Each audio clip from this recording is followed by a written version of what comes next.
Friends, fans, and fine folk, grab your drinks and snacks and come on down to the campfire for this short rest with me. And my friend, Will! Beer, beer, beer, beer! How you doing, Will? Hey, man. Yeah, doing good, man. Thanks so much for having me on here. It is my pleasure. It is my pleasure. You've been on my list of people to reach out to and get on short rest for a while, so it's good that I can finally get you on. Yeah, it's an honor, man. So cool. We were just chatting before. About locations where you're based, and you're up in the north of England, which I should have picked up from your accent, but that's something we have in common. Yeah. When I first moved out here to New Zealand, I had to neutralize my accent somewhat because people couldn't understand what I was saying when I was like, "Hey, I'm just popping out to the shops. Do you want up?" And they'd be like, I got the word shops and nothing else. So I had to sort of turn this to... You've held the British well. I do have a very... like, my Kiwi friends say I sound English, and my brothers say I sound like I'm a Kiwi now. So I've got this hybridized accent where it's like the Kiwis can definitely tell that I'm British. Oh, they can, yeah. I think you sound very English. I know a lot of people... I lived in Australia for a year. Some people, when they seem to adopt an accent almost immediately. Suspiciously fast. A friend of mine's girlfriend went to Australia for like a week, and she called him, and she like had such an Australian twang, and I was like, "Come on!" And she's suddenly talking to him like this on the phone, mate. Yeah, you're out there, mate. Oh, it's so good to hear your voice again. Oh yeah, I totally miss you. Oh, I miss you so much. Yeah. Whereas like I went out there, I feel like I still sounded the same the whole way through. So I guess some people just are really acclimatized to that, but yeah, I do say things like water. I say like writing a letter, and they're like riding a letter with D's rather than writing a letter without saying the T's at all. Like it's not better. It's not better that you just miss the letter out instead of saying it. Yeah, for real. So welcome in. I always like to set up the short rest by saying, hey, if we're having a short rest, by implication, that means that we are on some sort of a D&D quest. We must be taking a rest from something.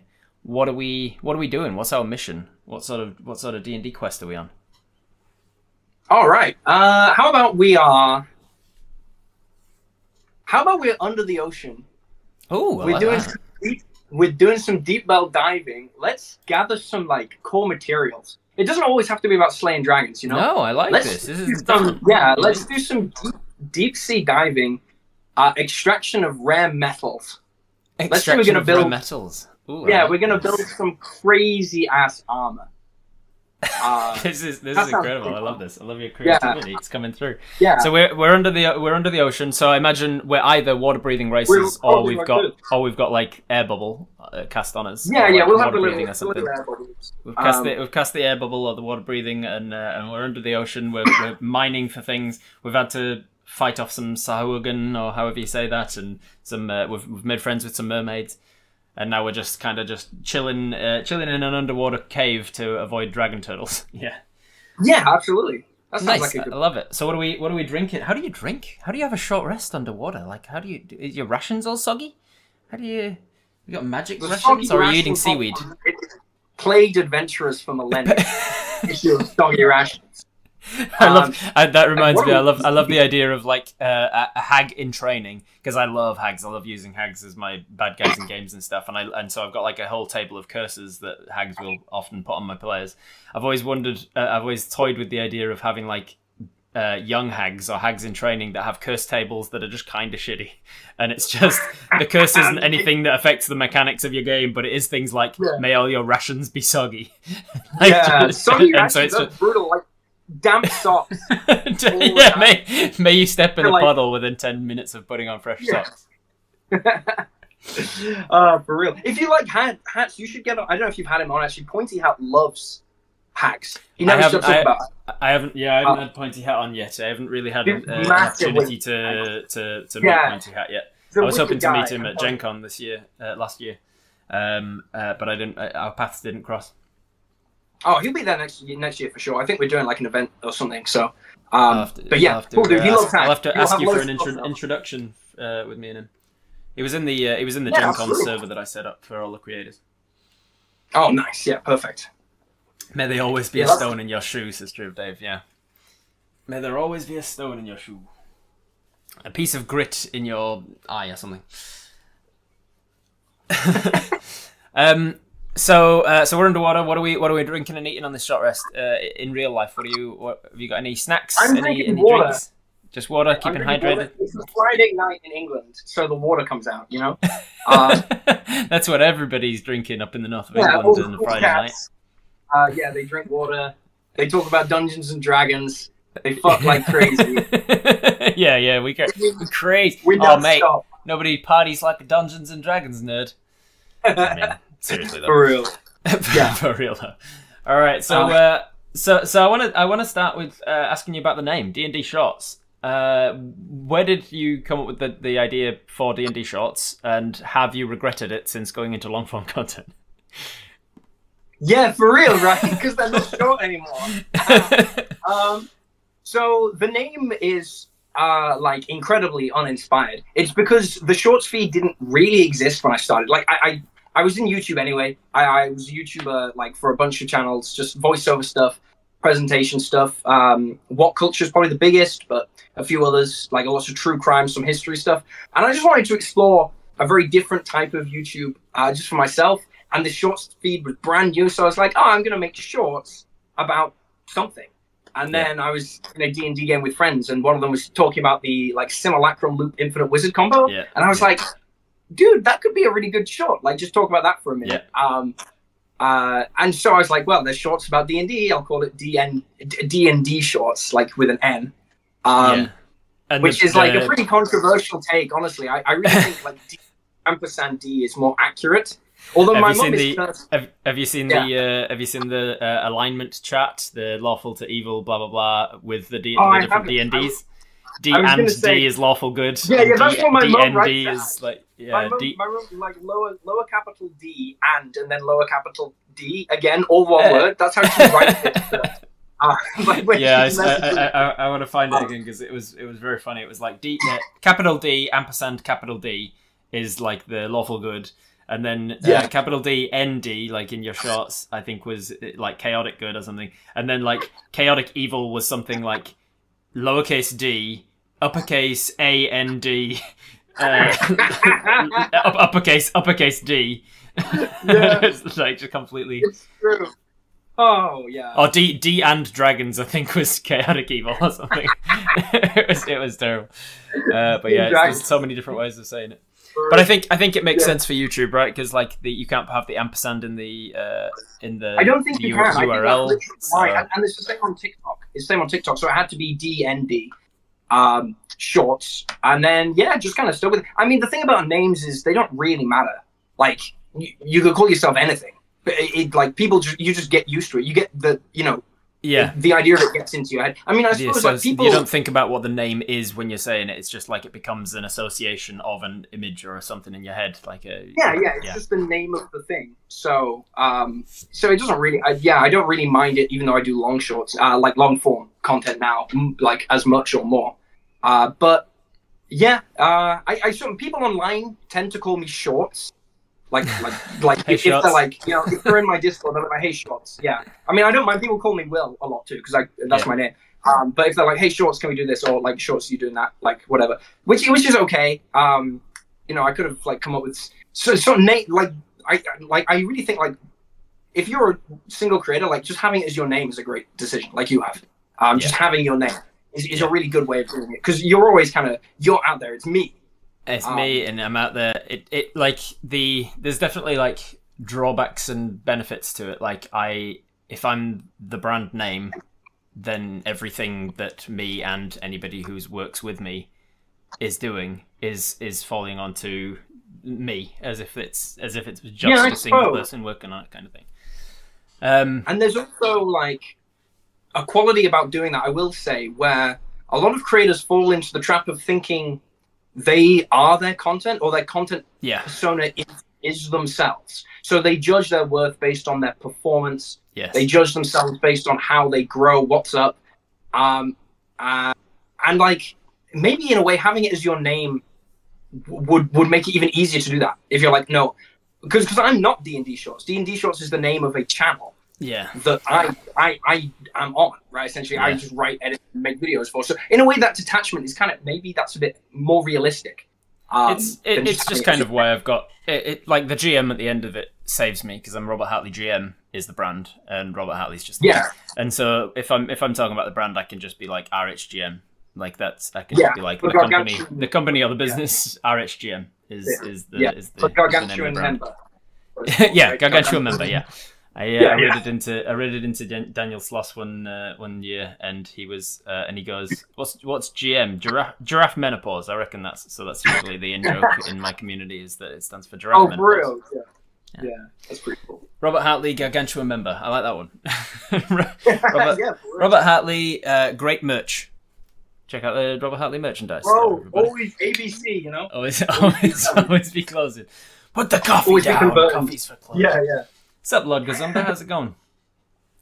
Hence why he's a character name in my campaign over my real name. Yes, very smart, Lord Gazumba. Do you know Lord Gazumba, Will? Philadelphia, I might Philadelphia, Pennsylvania? Pennsylvania based, I think it's Philadelphia. One of the self-identified grognads has been playing one of the longest campaigns in the world. He's been doing a Greyhawk campaign for, 45 years now, Lord Gazumba? Yeah, he's like real good friends with all of the original 44 plus, we'll say. Yeah, fantastic guy. He's the reason that I've ever actually had a chance to play one of the earlier editions. I've never played 4th edition yet. I've never played 3 or 3.5. But I did join Jay one time on his channel for he runs like a 1E 2E kind of amalgamation, and it was a lot of fun getting to see how Thaco worked. Yeah. Never played previous editions either. That's amazing though. 44 years. Yeah, and I haven't yet met him in person. But in a few weeks' time, I'll be at GaryCon for the first time. I'm going to GaryCon in Wisconsin at Lake Geneva, and to celebrate the 50th anniversary of Dungeons and Dragons. And I'm very much looking forward to meeting all of the people there. Anyway, Lord Gazumba, you ain't the one on the chat right now. You had your short rest.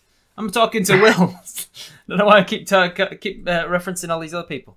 It's because we're a big community, man. It's hard not to, especially when I see people that I haven't met yet. I'm like, are you making connections with people? So let's talk about how you got into it. Way back in the day, what was your earliest introduction to TTRPGs? I guess I played a couple of one-shots with friends who were just like, hey, you want to play this game? It was like, this was pre-COVID. Like, I'd played a couple of one-shots. They were okay. They weren't really my thing.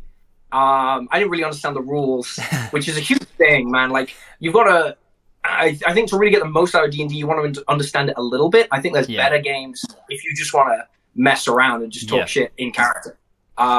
That's one of the things that I sort of hot take on is people often say that. You hear that as kind of like advice of like, as long as you're having fun and you're doing it right kind of thing. And you can just like, you don't need to know the rules and you just ignore them, blah, blah, blah, make them up and stuff. And I'm like, yes, you could absolutely. But if that is your take on it, pick up a one-page RPG from Grant Howitt. Like, yeah, I agree. You're going to have much better time doing messing around and ignoring rules in a thing that has 3 rules. It's easier to pick up. So yeah, D&D is not the best by far. It's just the most popular, right? And so yeah, I kind of vibed it, but then like COVID hit and a friend of mine was like, hey, you want to hop in for like a 4-week campaign? Yeah. And I was like, yeah, okay, I don't really get it. Like, what's the simplest character I can make? And they were like, oh, you probably want to play a barbarian. They're really simple. Yeah. So I was like, sure. I rocked up with that. And we were playing over Discord. It took me a few sessions to really get into it. Honestly, the first session, I was like so bored. I just did not understand what the hell was going on. Easy. Like that's one of the things that is a challenge is like trying to find the balance. Like when a new player is coming in and like, what's easy to play? Barbarian is the go-to for most people, but it can be, as you found out, kind of a double-edged sword because it can also be one of the most boring classes to play because they are very focused on combat. And combat is only one section of D&D, so it's like if you are not in a combat for a lot of the session, the barbarian character can often get like, "What are we doing? Can I hit something?" Like, what? Yeah, I mean, it was just struggling to follow it, and I really think if you want to introduce someone to D&D, I think playing over Discord's awesome, but I really think the best way to get like properly into it is in person. because then the social element comes alive. If you're online, really only two people can talk at a time, right? One person can talk to another person. But in real life, you're sitting around a table, you've got like a mini conversation here, got a mini conversation there. Stuff gets crossed over. It feels much more like you're embracing that roleplay. That's much more fun. But as I got a few levels and I kind of learned how my character works, I started understanding the system. I really got into it. I really like the system. I think it's like a falling down, messy, ramshackle piece of shit, and I love that. I love that you can kind of do anything. I love that you can do kooky things. Just really fun. So it was in 5th edition, I imagine. Yeah, it was 5e. Yeah, it was COVID, so it was like 2021. Oh no, 2020. It's COVID-19, so it was 2020. So I guess like coming up on I just know that some people are like, nah, I never moved on from 4e or whatever. So I didn't know if your friends were introducing you to one. No. Yeah, my whole play group are very like the modern era. And was it like, were you already into board games? You had played any other TTRPGs? Not really, dude. Honestly, like I'm very much like I like video games. If I'm gonna mess around with something, I usually get like 3 or 4 video games that I really like, and I just play them over and over again. Like I love God of War. I've been like hitting the new God of War really hard recently. Ragnarok. Right. I really like Spider-Man 2. You know, I just cycle around stuff like that. I got super addicted to that Spider-Man game, the first one. Yeah, the first one was great. Now that I played them all again, I actually think the second one, Miles Morales, is my favorite, and I can't put a finger on why. But I really like it, man. It vibes with me so much. But the second, I really like the second one. It got some kickback, but I thought it was really good. Yeah, I mean, you know, yeah, it's the internet, right? Yeah, for real. Speaking of which, I only just heard. I was looking through your videos last night to try and refresh myself if there was anything that I wanted to talk about. I was like, I've obviously seen a lot of your stuff because the nature of shorts and YouTube, it's like in your face every time you log in. But I was like, let's check out some of his longer form stuff that might have slipped, under the radar. And so I was going through some stuff, and I saw your video talking about Joker about a month ago, leaving. Oh yeah, and that's the first I'd heard of it. I was like, how the fuck did this not come to me? That Joker had announced about a month ago that he was quitting content creation. Yeah, somehow missed it. And seeing your video was the first I'd seen of it. So then I was like, wait, pause this. What's this? Going to your description where I was like, here's the link to his actual statement, and I read about that, and I was like, what the? It absolutely blew my mind that the internet can be so toxic that they find that video like sufficient cause to harass somebody to the point that they quit doing what they love. Yeah, it is. Well, I mean, it's his choice to stay or leave, always, right? Oh, absolutely. So it's an empowering thing to just walk away. I mean, I think I said it in the video, but like, it's a powerful thing to have done to somebody. Joe Cat just being happy, just being himself, just living his life, was enough to drive people literally insane. I think you're insane if you're sending death threats to someone's family. You've completely lost. You've lost perspective of the entire world.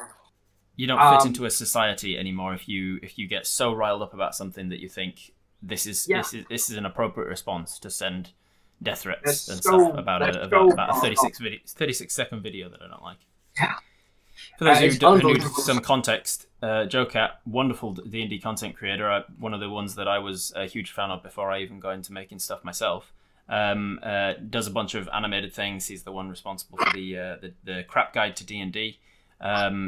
He made a video called "I Like Girls," an improvised parody of Lizzo's "I Like Boys." He was doing a D&D Baldur's Gate stream back in the early release a few years back, and he was doing character creation, and he said something about the lack of different body builds being a bit of an issue for him. Like he wished he could make different girls or whatever. And somebody in his chat said, "It's a shame there's no muscly women," because he had this sort of in-joke with his community that he really loves muscle girls. And he was like, yeah, I mean, muscle girl, like, I say I love muscle girls, but I like big girls, little itty girls. And he just like improvised this Lizzo thing that I definitely wouldn't be able to do. And I'm in awe of the fact that he improvised it. And he improvised this whole thing about all these different body builds that he likes, and like he likes girls of all kinds essentially. And it's the most wholesome, body positive kind of take on him being just enamored by girls in general. Yeah, and then he liked it. He animated it and he put it out on his channel, like a 36-second video, and most of his fans actually enjoyed it and were positive about it and stuff. But then, as things do, it got viral and suddenly extends beyond his community into the wider community, and so people have lost the context of what the video was about and stuff. And then for some reason, people have found something in it to hate. I like, the thing that confuses me most is, what do they even hate? Why is he getting harassed about it? It's like, I can't even think what it is about that video that would make somebody want to harass him.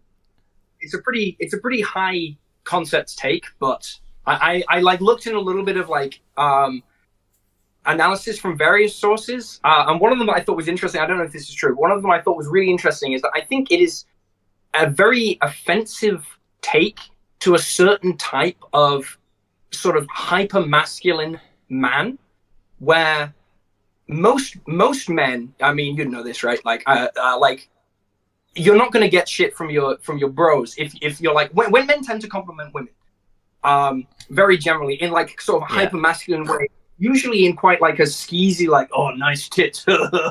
You'd never get shit for saying that. But Joe Cat sort of spoke about like how beautiful and worthwhile women are in a very, what they would deem as like a kind of like a soy like way, or like a submissive way, where he wasn't complimenting women in a way that degraded them or reduced them to only an object of male fetishization. And because he wasn't objectifying them, and he wasn't saying that it's wrong to have belly folds and whatever, like, that is what people are hating on them. How dare you not objectify women? If you find value in the real world as a man, if there's a consolation to you that you occupy a more powerful position in the world than women, then the idea that women could be like valued in a way, valued for being themselves and not valued for what they bring to you. Right. I seriously think those people wouldn't have minded if Joe Cat had said, I really like thick girls because they make my dick hard, and I really like thick because they make. I think that would be fine to them, because that is still presenting women as a value to them. It's a very like specific type of like schoolboy era, like deep insecurity. But I think these people are powerful, man. It's scary. You don't need many people to, if they all go for you at once. It doesn't take a lot of people to really freak you out, it takes one psycho, right? It just takes one psycho, and exactly that can really mess you up.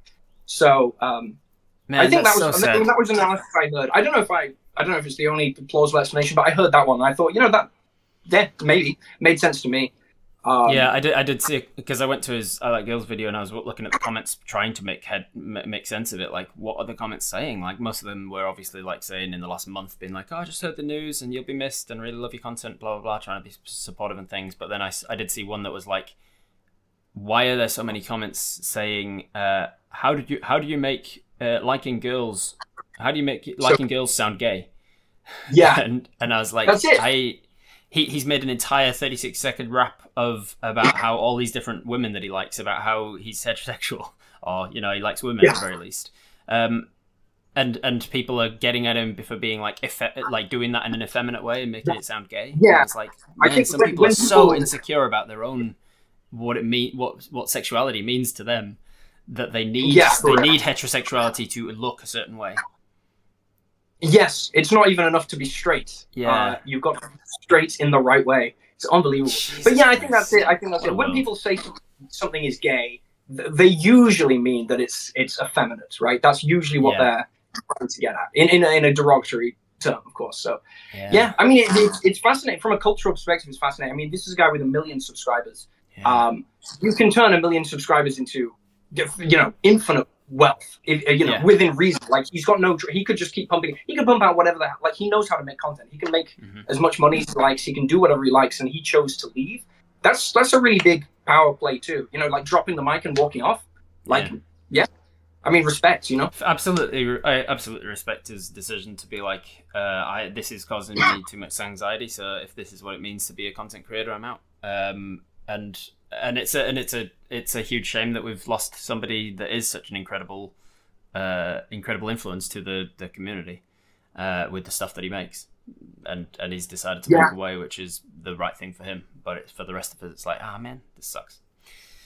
He's been on my list. He's been on my list of people. I was like, yeah, his content's still there and always will be. But like, yeah, I've had him on my list of people that I'd want to reach out to one day. I was like, I don't feel like I'm at the level where I can reach out and just make an introduction for myself. I'd rather like have that organically through somebody I know who knows him that would introduce us, whatever.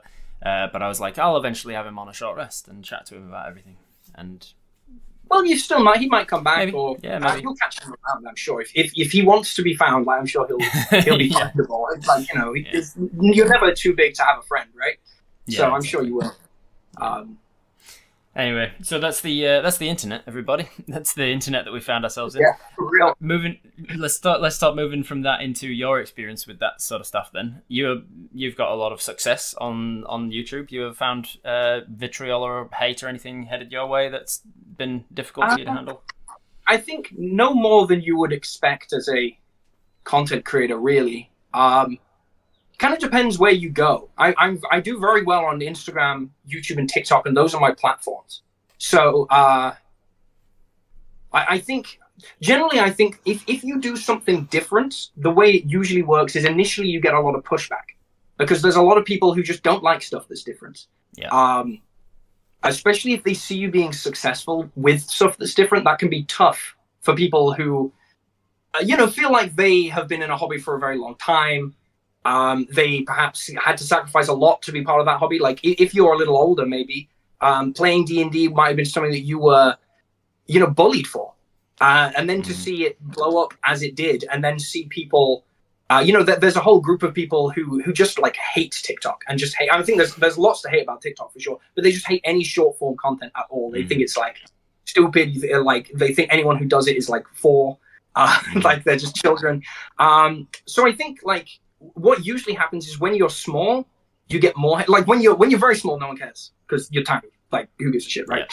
Yeah. But then when you get a few, maybe like anywhere between like 20 and 100,000 subscribers or followers on Twitch or whatever, like you are suddenly you're in the public eye a lot more, and that's where it can be a little more fashionable, or you're going to get a lot more criticism because you're doing something very different to what people have expected of their hobby.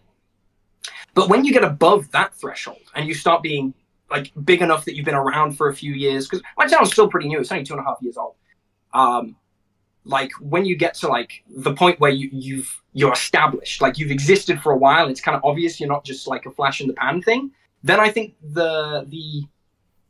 it goes the other way, and suddenly people are like, oh no, it's not different anymore, which means it's okay. This is just part of the design. Right. So no, I really don't think I've got any anything more than any other creator would expect. Like you have to when you're in a visible position online, you're going to get some shit always. I think on an average month, not last month because I didn't upload, I took a month off, but like on an average month, I get about 10 million views on YouTube. If 10 million people walked past your house, like a couple of them are going to be nuts, right? A couple of them are going to be nuts. Like two or three in 10 million. Like you wouldn't believe the kind of stuff you see in comments. It's not always mean. It's just crazy, like actually crazy, like ramblings of lunatics. So you kind of have to like just remember that the internet is it's a funny place, and it's not really about you. The only thing that really matters is if you like what you do and if you're happy, as long as you're not hurting anyone else, obviously. Yeah. No, I've been, I mean, to be very candid about it, I don't think anyone could look at my channel or my like Kickstarter or anything like that and think that I had anything other than a ridiculous amount of support and kindness, right? Like you don't get to where I've been in the last 2 years without people being overwhelmingly more generous than they were me at any point. I try to remind myself that on a daily basis, that like when shit's happening, especially because my brothers can be quite pessimistic about the world and the direction that the world's turning, and they'll constantly be reading the news, which is one of the worst things they can do in my opinion. But they're constantly trying to like inform themselves about what's going on in the world, and so they're getting shown all of this pessimism and stuff, and so they're grumbling about the world and stuff. And I just try and remind myself, people are generally nice. There are there are vocal minorities of assholes and crazy people and like people who make it worse for everybody. But generally speaking, if you're in a society, more of those people in that society will be nice and generous and kind than people who aren't. And anonymity is what brings out the people who aren't kind and nice and generous. The anonymity of like being behind a profile picture and a name on a YouTube comment can bring out the worst in people. The anonymity of being in a car can bring out road rage. A lot of road rage, if you actually are in person with the guy who's like, they're much more likely to be like, oh, this is going to calm down. If people are left in their own little bubble to stew about something that just happened, rather than like go and talk about what just happened. Yeah, of course. And that is a position. This is like a really hot take now. We're getting spicy. But if you are a public, public. I mean, none of us are like no one in DnD actually matters, right? It's a niche hobby, whatever. If you're to a degree present in the community, and someone has an awful day, and they log on and they just throw a load of crap at you online, like no joke, if that's the best life gets for them, I would rather they threw shit at me or into a comment section that no one's ever going to read, because like no significant size, but you can't read all the comments. You get too many anyway. But I'd rather they did that than they go home and scream at their kids or something. You know, like I don't think these people are happy people. You know, I don't think they're. I mean, they might make you feel shit if you let them, but when you kind of remember that's where they're coming from, it might be just one of the social roles you can play. I don't know if you're doing a social good just to absorb it a little bit, but like, yeah, I would much rather they yelled at a content creator online who's never going to see it than someone in their real life, you know? Yeah.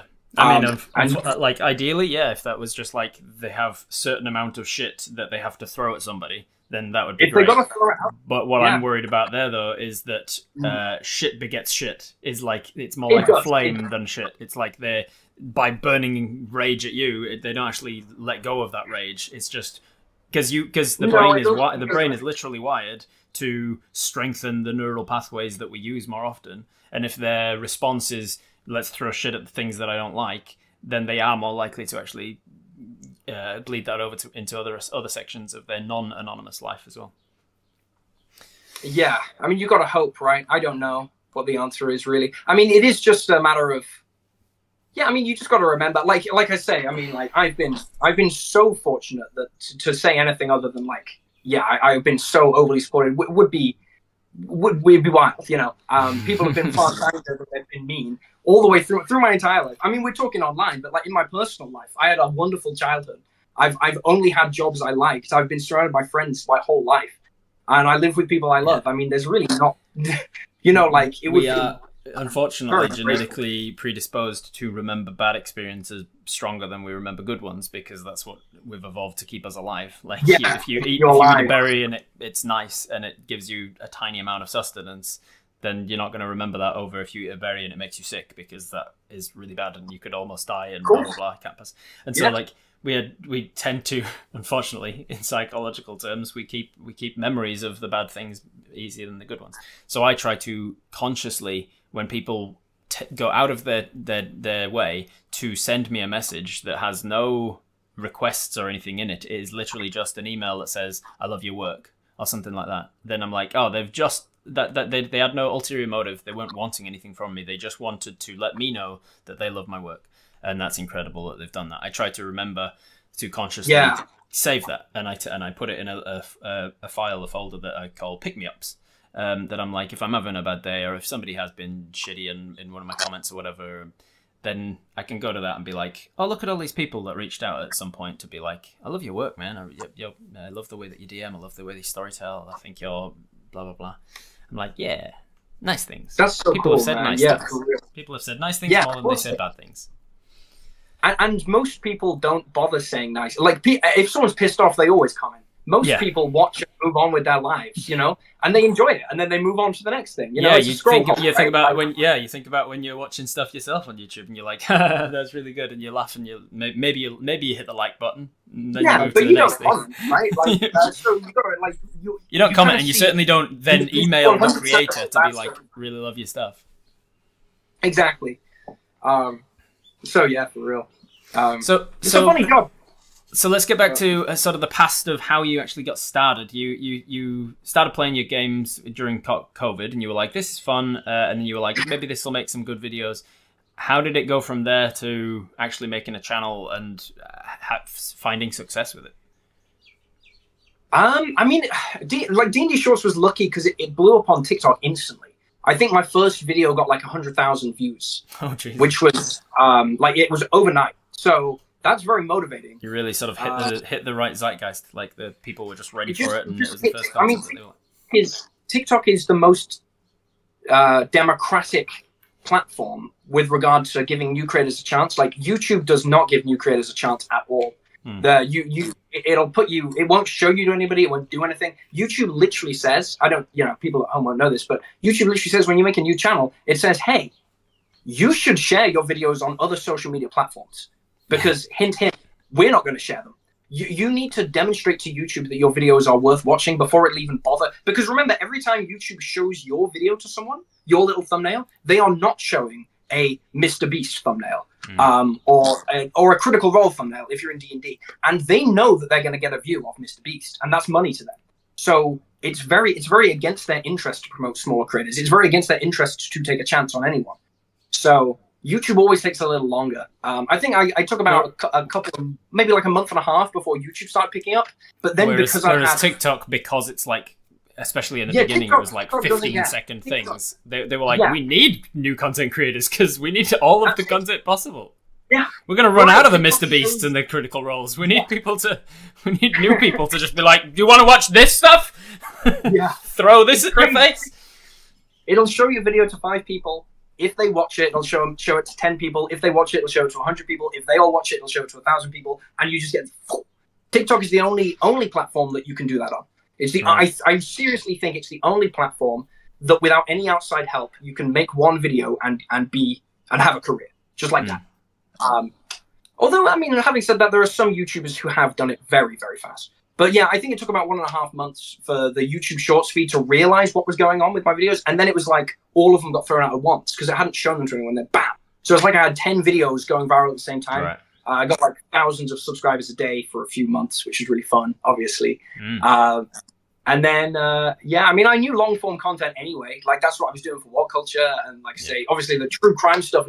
I've got a video on YouTube with 9 million views, which is like over an hour-long documentary on the I think that one was on the First World War. And, you know, I know that kind of content much better than Shorts content, actually. So it just made sense to talk about long stuff. You can have more fun with the editing. And then, yeah, you know, people kept watching. So I just kept, I enjoy making stuff. I just make stuff I like. And I think because I make stuff that I would watch, other people will watch it because I'm not particularly, I'm not like different. Like, if it's stuff that I would watch, then, you know, I'm a very basic kind of guy. So did you have like a document when you first started and started seeing this viral success on TikTok and stuff? Were you like, oh shit, I better start writing down ideas so that I've always got something to be filming each day? Like, yeah, I mean, I think I did. I think initially I had about like 2 years worth of Shorts ideas. Like I just kind of spent a few days like making every combo I could think of. And you can see on the channel, I got a lot better. Like some of my early videos, you could tell I'd only been playing D&D for like a year and a half. Because sometimes, you know, stuff that isn't particularly interesting, I'd make a video about. Because essentially it was like, do you know monks can stunning strike? Like that's kind of a video. Because that was new to me. I'd never played with a video. I was like, a monk can stunning strike a mind flayer and just kill it. That's crazy. You know, whereas as you kind of keep going, like the videos certainly got better. They got more. I mean, to be honest, as well, this is something that changed. Like the initial idea of the channel was like stupid things, like weird things. It's literally weird things you can do in D&D. So it was like, here's how you make infinite copies of yourself, like casting Simulacrum and Wish, and people in the comments kept being like, oh, like, but no one would ever do this in a real campaign, and that was like, obviously, like there was there was never any intention that this stuff was to be done. Like this was not. This is an interesting interaction between how these different rules work. Like exactly. Like the theory is like this rule and this rule would imply that you could theoretically do this, and that's interesting and weird. And 100%. Like, but I wouldn't do that. Well, no, you wouldn't do it. I'm Yeah, not saying yeah, you would do it. I mean, they weren't being necessarily like rude about it. They were just like, well, this would never happen. So you listen to your audience, and then you're like, oh, what people actually want, it turns out, is they want to make their game of D&D more interesting. They're a monk, and they're level 4 now, and they're like, man, I've just been running up and hitting stuff for like 3 months. So it's evolved from like weird things you could do to weird things you actually could do. You actually would. Yeah, exactly. So it's like, well, hey, you know, if you grab proficiency in a longsword, you can make it your favorite weapon, and you can attack twice for 2d10 and then flurry your blows. I mean, like, that's a big damage increase, and suddenly, you know, or if you're a rogue, you grab booming blade, suddenly you're hitting for way more damage. And it's funny because it makes a loud noise, but you're being sneaky. You know, it's like stuff like that. I think that's what people really enjoy. Yeah. But you can make a video about anything. I really believe that. Like, it doesn't matter. Like, really, anything can be. It's how you tell the story. You know, it's just, if you think it's funny, or if you think it's interesting, it could be good. Maybe you make a video and it doesn't do well. It's probably because, like, maybe you could have explained it better. Maybe I could have explained that better. That's why that video didn't do well. But you know, sometimes. What did you find? Sorry, go finish that.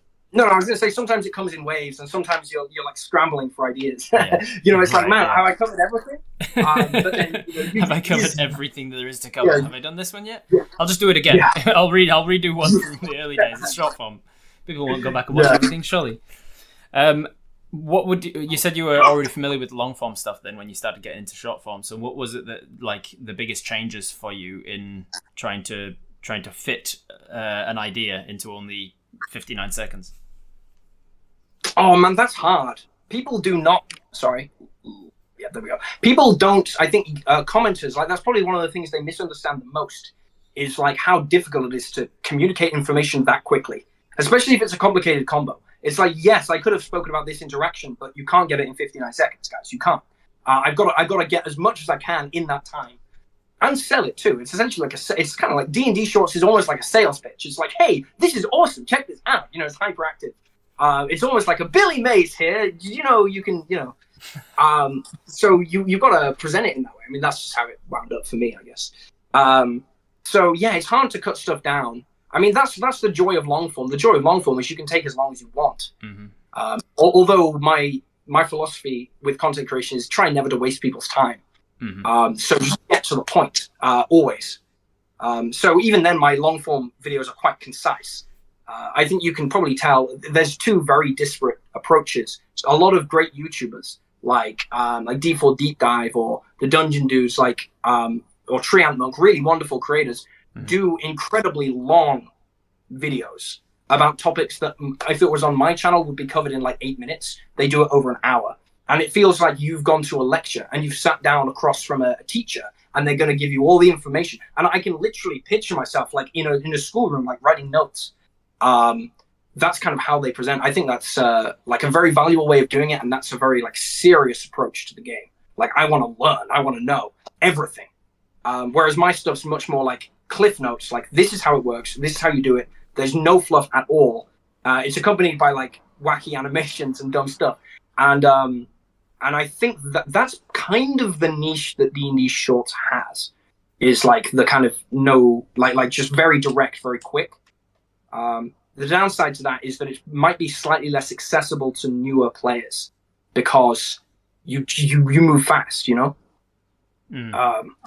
Yeah, if you're referencing, you got to be a level 3 rogue, level 2 ranger. People might be like, wait, how do I rogue and ranger? Are they not two different classes? They might not have heard of multiclass if they're new, and we don't know all sorts of like little things that you're not mentioning. Yeah, like you take this feat, and they're like, what's a feat?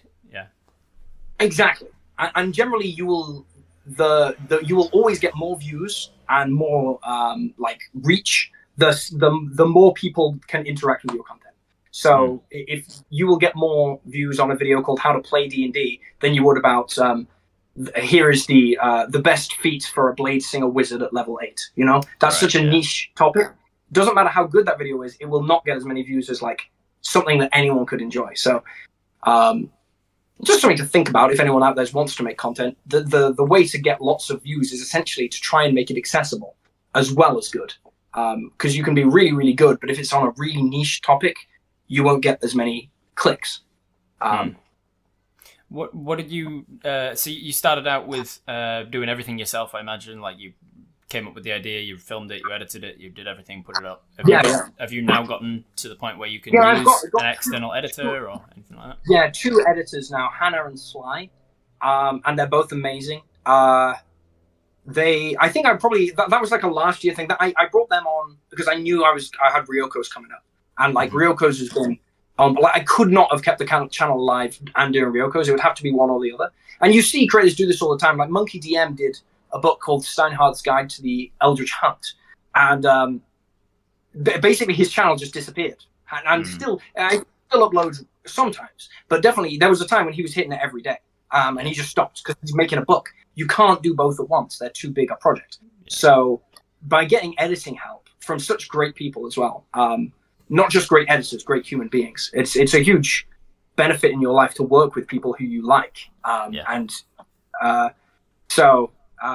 yeah, I do all the writing and recording obviously myself. I wouldn't mind the idea of having a writer, but I don't know if anyone could get the vibe for me. You know, it'd be difficult. It'd be very difficult, and I wouldn't know how to look. I wouldn't know how to look for someone. But yeah. How did you go about finding editors that work for you? Because that even with the writing, like same with the writing, the editing is like a style. It's very the editing's a style. Yeah, but yeah, a good editor can like copy pretty much anything or learn the style of pretty much anyone. Editors are quite easy to find. Like I had connections in the industry anyway. Like Hannah edited for What Culture, and I think Sly I found on an editing Discord, and yeah, I mean he's great too. Like I mean, people know each other. Like when you get a case by case, just like you send them a project and be like, edit this one, and you pay them like per project, or are they just like a? No, it's different for each one. I have Hannah on retainer, and I have Sly. Yes, Sly does case by case. Right. Yeah, and they're great. And because I was an editor for years as well, I know what editing involves. I think I do. I take care of them. You've got an idea of how long a project takes, so you send them like a 1 minute short to edit, but you know better than to be like that'll take them 10 minutes. Yeah. No, yeah, and a lot of big companies like the like corporate YouTube machine, they just pay editors like the absolute minimum, and they just you're encouraged to take on volume. I do not think that's a good way. I don't think that's a sustainable way to treat employees generally. Not that these people are my employees; they're self-employed, but like. But also, I don't think that produces the best results. I think editors should be paid by the length of the video. So if it's a 15-minute video, it's X much. If it's a 20-minute video, it's Yeah. Whereas most big companies don't actually operate like that. Unbelievably, they just have a flat rate. I think when I was at What Culture at the time, they paid £125 per video, and if you edited a 12-minute video, which is ridiculously small, I've got to say, like it's incredibly little. And if you edited a 12-minute video, that's 125 quid. If you edited a 25-minute video, 125 quid. To me, that's insane. But it's one of the things that, like as you say, it's one of the first things to help you get back some of your time, because editing takes forever. So if you need to get somebody on board, like to pay to help you with like the amount of stuff you're doing, so that you can actually keep focusing on your channel as well as another project, editing is the first thing to be like, this'll save me the most amount of time if I can offload is not the right word. If I can like outsource it. Outsource, that's the word. If I can outsource editing, that'll save me the most amount of time out of anything. But at the same time, it's also because it takes so much time, it's expensive to find an editor to be, because I do an interactive game on my channel here called Twitch Tales, where it's an interactive D&D game. I'm the only person on camera, and it's basically a solo D&D campaign where the chat is hive mind controlling the actions of the main character. And cool. It's an awesome campaign. It's been going for 90 episodes now, and each episode's at least like 2 hours long. And so I tried to edit that down, put it on YouTube. And for a while I was doing it myself, and I was like, this is taking up my entire week to just prep for the game, run the game, and then edit the game for YouTube. And so I was like, I outsourced that, but because it takes so long to edit, I'm still like a 2-hour video. I'm still having to pay the majority of the money that I can afford to pay external help. I'm still paying Fancy a lot of money for the Twitch Tales alone, and then that means she can't work with me for all of the other stuff that we want to work on, all the other projects. So it's like a really it's a double-edged sword, really, of like outsourcing editing. You want to do it so that you can get back some of your time, but then with that extra time you get back, you really need to be earning the money to pay for the editing. Okay, for the people, yeah. For real. I mean, it's kind of like business stuff. You do end up being like a mini business, although I hate to think myself that way, and I constantly make decisions which are essentially turning down money for the sake of my personal like just growth, happiness. I think you got to like there's nothing worse. I would consider my life such a failure if I ended up just being a business, like just being a business, like just directing other people to do stuff all the time. I think it's a deeply dehumanizing way to view others and yourself. So, return on investment, to view every interaction as like, if I'm paying for this, am I getting my money's worth out of you?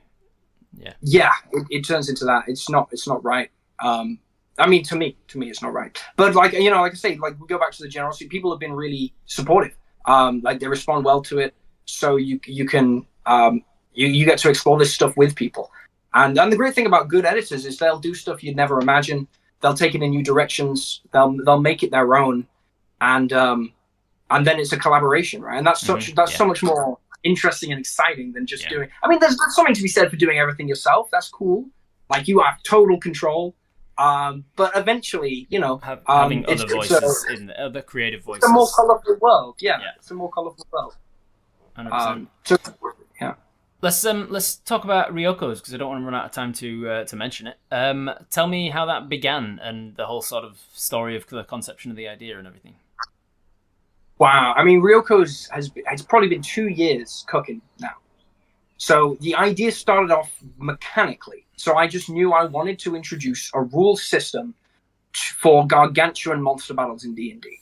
I've always felt that D&D, the combat is the worst element to me. And I think that there's, for a lot of reasons, I think in 1973 or whenever D&D started, if you wanted to fight a dragon, rolling dice and imagining it is probably the best you were going to get. Yeah. Seriously. Yeah. If you want to fight a dragon, that's as good as you're going to get. Now, if you want to fight a dragon, you can play Dark Souls, You can play God of War. These are incredibly exciting. If you want combat, you can play like Fortnite or like the video game options for experiencing that fantasy are amazing. And yet Dungeons and Dragons is still using the same kind of combat style of like 50 years ago. And I think that it has some I think that's why the scope of Dungeons and Dragons has changed so much. Like when you speak to older players, they talk about it a lot more in like war game terms, and they love that side of it. But I think the reason why D&D now is so much more focused publicly on role play and a social aspect is because that is the value it brings to people now. Back in the day, the value it would bring is this fantasy world you could explore, but you can get that from so many places now. So now the value is social interaction. So, and I think combat is the place where that social interaction is the least, because it's slow. You wait for other people to take their turns. Bosses and big creatures tend to be very uninteractive. You attack them, they attack you, and you do it for a very long time because it's epic, right? It takes ages to beat the Tarrasque. So basically, I wanted to make a system where it was way more dynamic, where players were acting on each other's turns much more. They were calling out combo attacks. They were throwing each other through the air. And there were rules for that, because you can do all that in core D&D, but you're just narrating it. Yeah. Mechanically, it's just the same. Whereas, like, with the Ryoko system, it's like, no, there are rules. You are climbing this creature. You know exactly where you are. You're attacking specific weak spots that you have opened up through your tactics. I like to... Kind of one of the early ideas I had, like, when I imagine kaiju fights, because they're like kaiju. We'll get to that in a second, but like giant monsters. I remember that scene in Empire Strikes Back where the speeders take down the AT-AT by... They loop around it. That's so cool. That's so much more interesting than if they just shot it a bunch of times. You know what I mean? And that's kind of how I feel like big combat should go. I don't think it makes sense that a group of 4 adventurers could kill a dragon by hitting it on the toe over and over again. like, I think it makes way more sense that they'd be climbing it. One person would be trying to like slash through its wings, go for the eyes, maybe pry apart the horns. Like, it's so much more. It's cooler, man. You know, it's just cooler. So that's the mechanical concept. Because I'm mainly for Ryoko's. I wrote all the mechanics.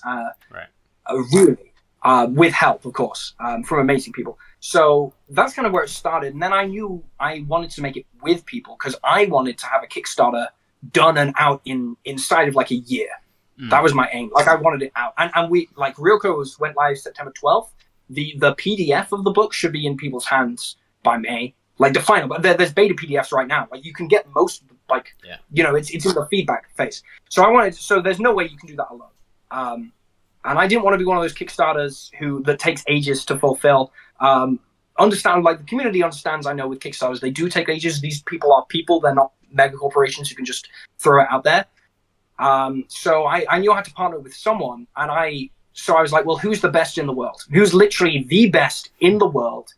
And that was, without a shadow of a doubt, I wasn't available. So. You weren't available, sorry, bro. Yeah.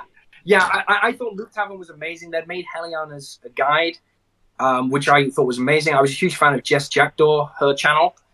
His channel on YouTube was just like incredible, and it was just so cool. And I kind of was like, man, this is, like, I got to do it with these guys. Like, they're making the best stuff. So I kind of approached her. We started talking. I'd advertised some of their books before, and then it starts to kind of take shape, and then you're like, okay, we need to bring on more people to give this sort of life, to give it like a setting. Like, who do we want to work with? And that's where you get people like Yoshin or Frank coming in, who was responsible for, and Tori or Daijiro He, responsible for all of that, like the East Asian inspiration. I was gonna ask about that because, like, if your impetus was like, oh, how to do kaiju fights essentially in D&D, like, was your concern like, oh, this is sort of appropriating culture from an East Asian thing? Like, there's obviously a very East Asian inspiration with even the name, like Ryoko's Guide to. Yes, Ryoko is literally like a Japanese name. Yeah, I mean that's all Yo and Tori's input, right? Like that's why it's so good. It's because like, they're literally telling like stuff they know. I'm gonna have to plug in my phone in a second. They're like, it's their role. Like, like Yo is not just like an expert on.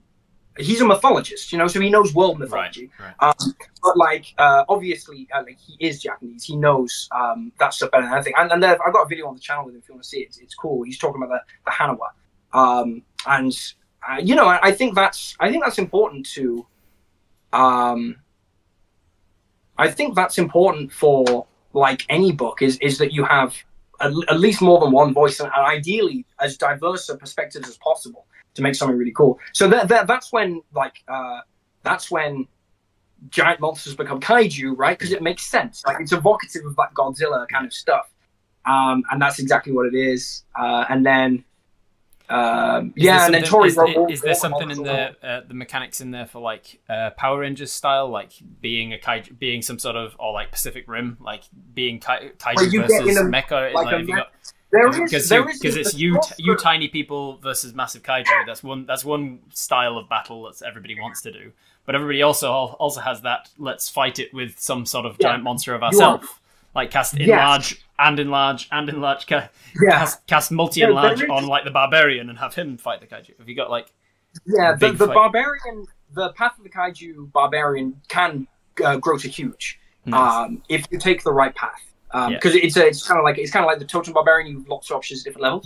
And the spirit caller sorcerer is the sorcerer subclass. They can summon their own spirit, very JoJo inspired. They have kind of like a stand. You summon a spirit. And one of the abilities that you can add to that spirit, you can invest meta magic, like sorcery points, to give it various effects. And one of them, at the end of the game, is you can pump it up to gargantuan size, and you can kind of clash. Like, essentially, it's your soul manifested. You have your soul, and it can literally duke it out with kaiju. But I think for future books, we might take a more futurist idea and maybe look at actual giant mechs and mechanics for, like, collaborative fighting inside a giant vehicle. I think that'd be so cool. But that's, like, next book kind of level stuff. which is, it's like asking someone if they want a baby just after they've had a baby. Right after you've had a baby, you're like, ah, gee, I'm so tired. Yeah, I don't know. So man, tired. like, a lot. Yeah, so like Real Quiz hasn't been done, but our $3 million stretch goal was a commitment to a second book. I don't know what it's going to look like, but I do think it will probably include something. I'll have to start digging around for ideas on something to do with like that giant mecha kind of vibe. Yeah. However it comes out, it might end up being like Pacific Rim actual machines. I might try and do it in more of a setting neutral way, so you don't need to be futuristic to do it. I think that'd be cool. Yeah, that'd be cool. But yeah, nice. And so you, I'll be right back. yeah, stick your phone on charge. Just going to remind you guys in the chat. I am reading what's in chat, but if you want us to answer your questions, make sure they don't get missed by using the Ask a Question redemption with your channel points. Only costs 50 channel points. You should have that by now because it's you earn them just passively just by watching the stream. So ask your questions with the Ask a Question, and I'll get to them at the end of the stream. So you came up with your ideas, you got all these people on board, and then how did you, when you were setting your Kickstarter, how did you decide what is the amount that we're going to ask for here? Oh, what, for each tier? Yeah, like how did you decide what to set the stretch goals at and all the rest of it? Like because I've heard from a lot of people who've done Kickstarters that there's a very much a psychological element of like you work out what is the minimum amount that I would need to actually get this project done, and then you ask for even less than that so that it gets funded. Yeah. So that it gets funded sooner. It makes it look more exciting. And that is totally a thing. Yeah. I mean, really, that's where Loop Tavern take over. And I know this is boring. I've just got to say this. Like, we're talking, so I'm saying like, oh, I did this and I did that. This was such a community project. Like the Loop Tavern are quite a large like business now. Obviously, there's Mo and Max are wonderful people, and then like you have like arrangers, like so many people. I could just list off a load of names, like who are all being a part of it, and like everyone has those specialties. Like the community, like just the community management on a project this big is so important. Someone answering questions in Discord all the time. These people like are superheroes. Like it could not happen without every single person, and. Yeah, like that element, the bit that you're describing now, that's the kind of bit I had the least to do with. I'm much more on the like making the book, like the actual core first Ryoko's Guide book.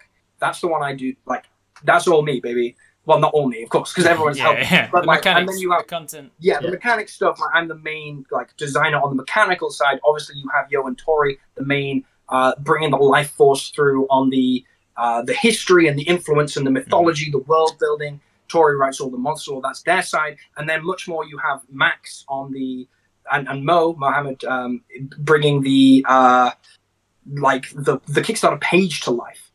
And having like it be a journey as you read through the page. Like how are you like I think the only thing I did on the Kickstarter page, obviously I review stuff and we wrote it together, but like I think the only thing I did on the Kickstarter page was I made the final edit to say missed the campaign, back it here. Literally, you do that right at the end, and then you lock it. And I misspelled a word in that sentence. I wrote one sentence, and I misspelled it, and I locked it. I was like, no, you cannot change your Kickstarter page once. Like, the only thing I did was, like, fuck it up. Let me add my own little flavour to this. Yeah. Fuck. Shouldn't have added my own flavour to this. once you obviously to keep creators accountable, you can't change it afterwards. So that spelling mistake is there forever. So you have it looks so freaking impressive. Wow, like 28,000 people. That's amazing. And then like I think it might actually be the first word. I'll find it later. I was like, it's a misspelled on the TikTok page. Mess it here, catch it later. Oh, shit. So did you know going into it like this is going to be funded in seconds? Like were you like, oh, I hope we do well with this? Like what level of confidence did you and the team have? I think it went through like stages. Like when I was initially writing it with everyone, like when we were writing it, I should say, and we were working on it, and I was seeing art come through from the amazing artists who I haven't even talked about, but I think this is the best art we got the best artists in the world, like the best fantasy artists you can get. It's stunning. And I was seeing that come through, and I was like, there is no way that this isn't going to be the biggest thing ever. Like internally, did not breathe a word of that to anyone because you're going to look, you look at real cool. But internally, I was like, this is so good. how could this not like do well? But then as you get closer and closer, you know, the pressure gets real, and you're like, you know, man, like I hope I'm doing enough content on it, because you want to release content telling people you've got a Kickstarter coming, but you don't want to. You don't want to like exhaust people. You don't want people to feel like they're getting advertised at. You want the last thing you want is for them to see Ryoko's and associate that with the like you don't want that response. Exactly. I was trying to make content around Ryoko's that wasn't like, here's an advert. We was trying to make like, look, this is what I'm up to, and here's some free stuff from it. And that's the great thing about making a book so big. I mean, I think in total it's nearly 1,000 pages. Is you can give so much stuff away for free, and it doesn't matter. You know, if you took like a book from maybe another publisher, like you know, a non-independent publisher, like Wizards of the Coast, let's say, and if they were to give away, if they were to give away a subclass, just one subclass from their book as promotion, there'd be no reason to buy the book anymore, because really that's what they sell their books on. Often that's the only thing in the books of any worth. I mean, I'm sure they work incredibly hard on everything in the book, but the books are small, really small, and they're very expensive. Whereas like independent publishers, you can tell the love's in there, and you're releasing like 15 races, you know, 3 or 4 huge ruling expansions, you know, pages and pages of adventures. You can give away so much, and that's just a great way to promote, because people, you don't need to try and sell people on stuff, you just need to share it with them. So I think we had about 18,000 people pre-signed up to the page, which does not mean 18,000 people will back. Usually about half of the people who pre-sign up actually end up buying. So I was pretty sure that we'd get like 10,000. Which, you know, it depends how much they back at as well, of course. And then, you know, we ended up with 28,000. Like when Ryoko's finished, it was the biggest Kickstarter, D&D Kickstarter ever made. And it was the first ever one to break $3 million. It has since been beaten already, which is, you know, like someone, I can't remember who. World records are always like, oh, somebody beat it, let's go.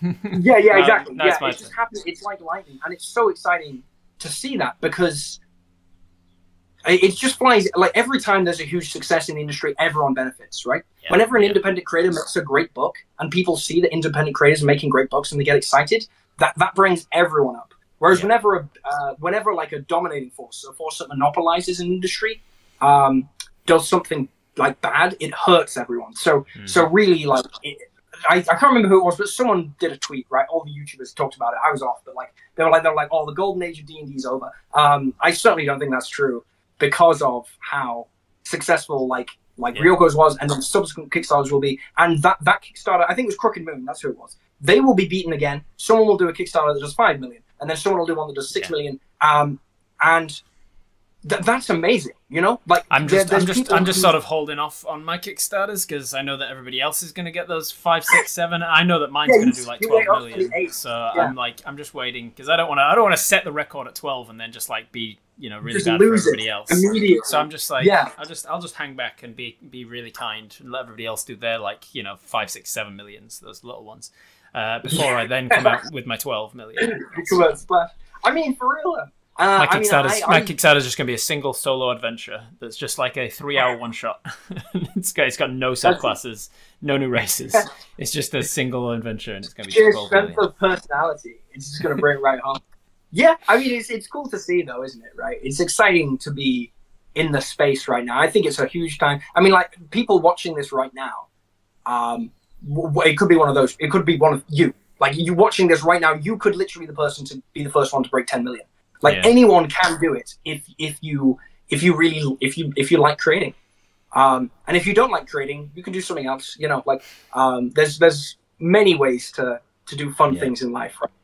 But I think it's a great time to be getting into game design, and obviously we fought really hard to protect the right for anyone to create.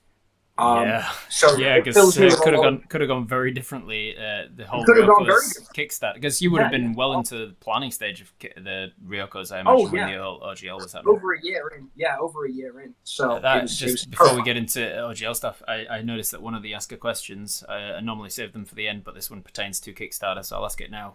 Fancy Unicorn asks, how far in advance did you start prepping the Kickstarter? Like, how far in advance did you know Ryoko's was going to be a Kickstarter and start actually planning for it? I always knew I wanted to do a Kickstarter. I think the actual prep, the meat of the Kickstarter itself, like when you start building out the page, you start working out what art's going to go where, or getting art in the first place, probably about 7 or 8 months before the launch.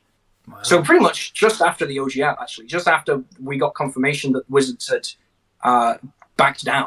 Yeah, because I imagine it would have been like there's no point planning something third party while this is happening. No, the OGL was, I think, like without any shadow of a doubt, it was an attempt to make projects like Ryoko's completely unfeasible. It could not exist. So yeah, you have to wait to see what happens, right? Yeah. But then pretty much when that happened, there was I don't know how much you follow that, but obviously I do because I'm promoting a lot of these Kickstarters. One of my favorite parts of my job is that I get to bring Kickstarters to people through video. And there was so many Kickstarters dropped in like late February, May, April of 2023, just because a lot of people who'd been hoping to publish in like January, they had to wait. They had to be like, oh my God, stop. And that must have been just horrible. I know for a fact it was horrifying for many people. It was the worst moments of many of our lives. So it was such a mind-boggling moment of like, who did this? Who thought this was a good idea? What is happening? Who'd made that decision? Because somebody suggested it. There's always one, like, yeah, an entire like council of people might have approved it, but somebody was the first to go, let's fuck around with this, and then everybody else went, yeah, that's a good idea, and then they somehow went through approval state, and then that happened, and then all of the stuff and then thankfully someone along the line went, this is a fucking terrible idea, and they're not listening to me when I tell them it's a terrible idea, so I'm going to leak it. I'm gonna start set. Yeah. And then thankfully they did, because then people got on board and was like, hey, this is a terrible idea what you're about to do, and they're like, and then they can start backtracking before it is actually too late. What a fucking mess. Yeah, exactly. It's an incredible. Well, I mean, you know, full honesty mode. I find it very difficult to look back on it with anything other than like. It's a very painful time, you know, very frightening.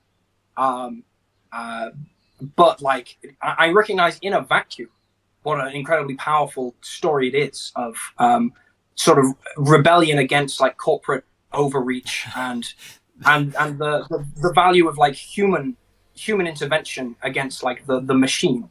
The best tweet that sort of summed up it for me was like, who'd have thought fucking over your fan base, which is predominantly made up of people who, by definition, like to roleplay themselves as heroes working against evil tyrants, would have gone poorly for you. It's like, who'd have thought an entire community full of people who like to roleplay themselves as heroes taking down the man would be a bad community to try and take over. I mean, it was incredible. It was a community-wide thing, but I do say this every time that Wizards defeated themselves.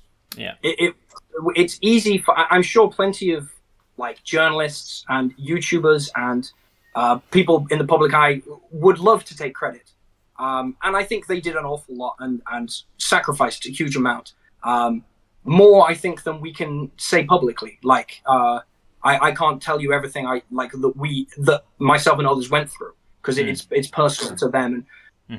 But really, Wizards of the Coast lost because people inside Wizards of the Coast fought back in the only way they could. You know, I find it sometimes very difficult to forgive people who I believe have power in the company who did nothing.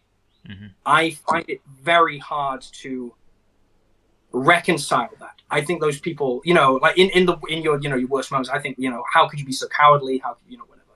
But really, I think there's so many people are just so afraid of losing their jobs and letting down their families, you know, that they just turtle up and they do nothing. Even when they see a tidal wave coming, they do nothing. I don't think it does anyone any good to like hate those people. But I think we can. The saddest thing about the OGL, apart from the fact that it happened, was that the public and you and most people will never know the names of the people who saved them, because if the names ever came out, then those people could get sued, presumably. I mean, I don't know how internal Wizards of the Coast stuff works, but I'm assuming that they'd at least get fired. But I think we were too clever. I don't think they'll ever get caught. They're still, you know, We did too good a job. I'm just grateful that they managed to stop it. Because the fact that it comes down to like you can't like you get a whistleblower that sends an anonymous email or whatever, and then the fact that you can't just put that up because then people can analyze the type of words that they're using and the sentence structure and stuff. So you have to take that email, you have to send it through some sort of algorithm that changes it up and uses paraphrases. That was their idea. Yeah, that was their idea, and it's a good idea.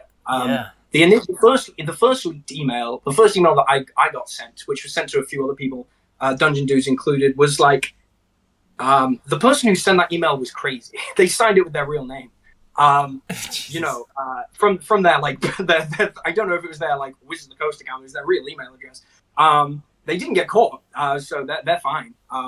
But like subsequent people who came forward, especially people more senior in the company, were like, okay, I'll talk to you, but you've got to do this and you've got to do that. And a big part of that was like, that was one of their ideas. Hey, feed everything through this. And it's just like a text scrambler. It says the same stuff, but it just changes the wording. Yeah. It was a good idea. It's just crazy that you even have to go to that sort of a length from like to avoid having retribution for doing the right thing. Well, yes. I mean, the thing about, I think, I mean, we're talking about like corporate culture now. I mean, these people are people. It's easy to discuss them as monsters, but they're human beings.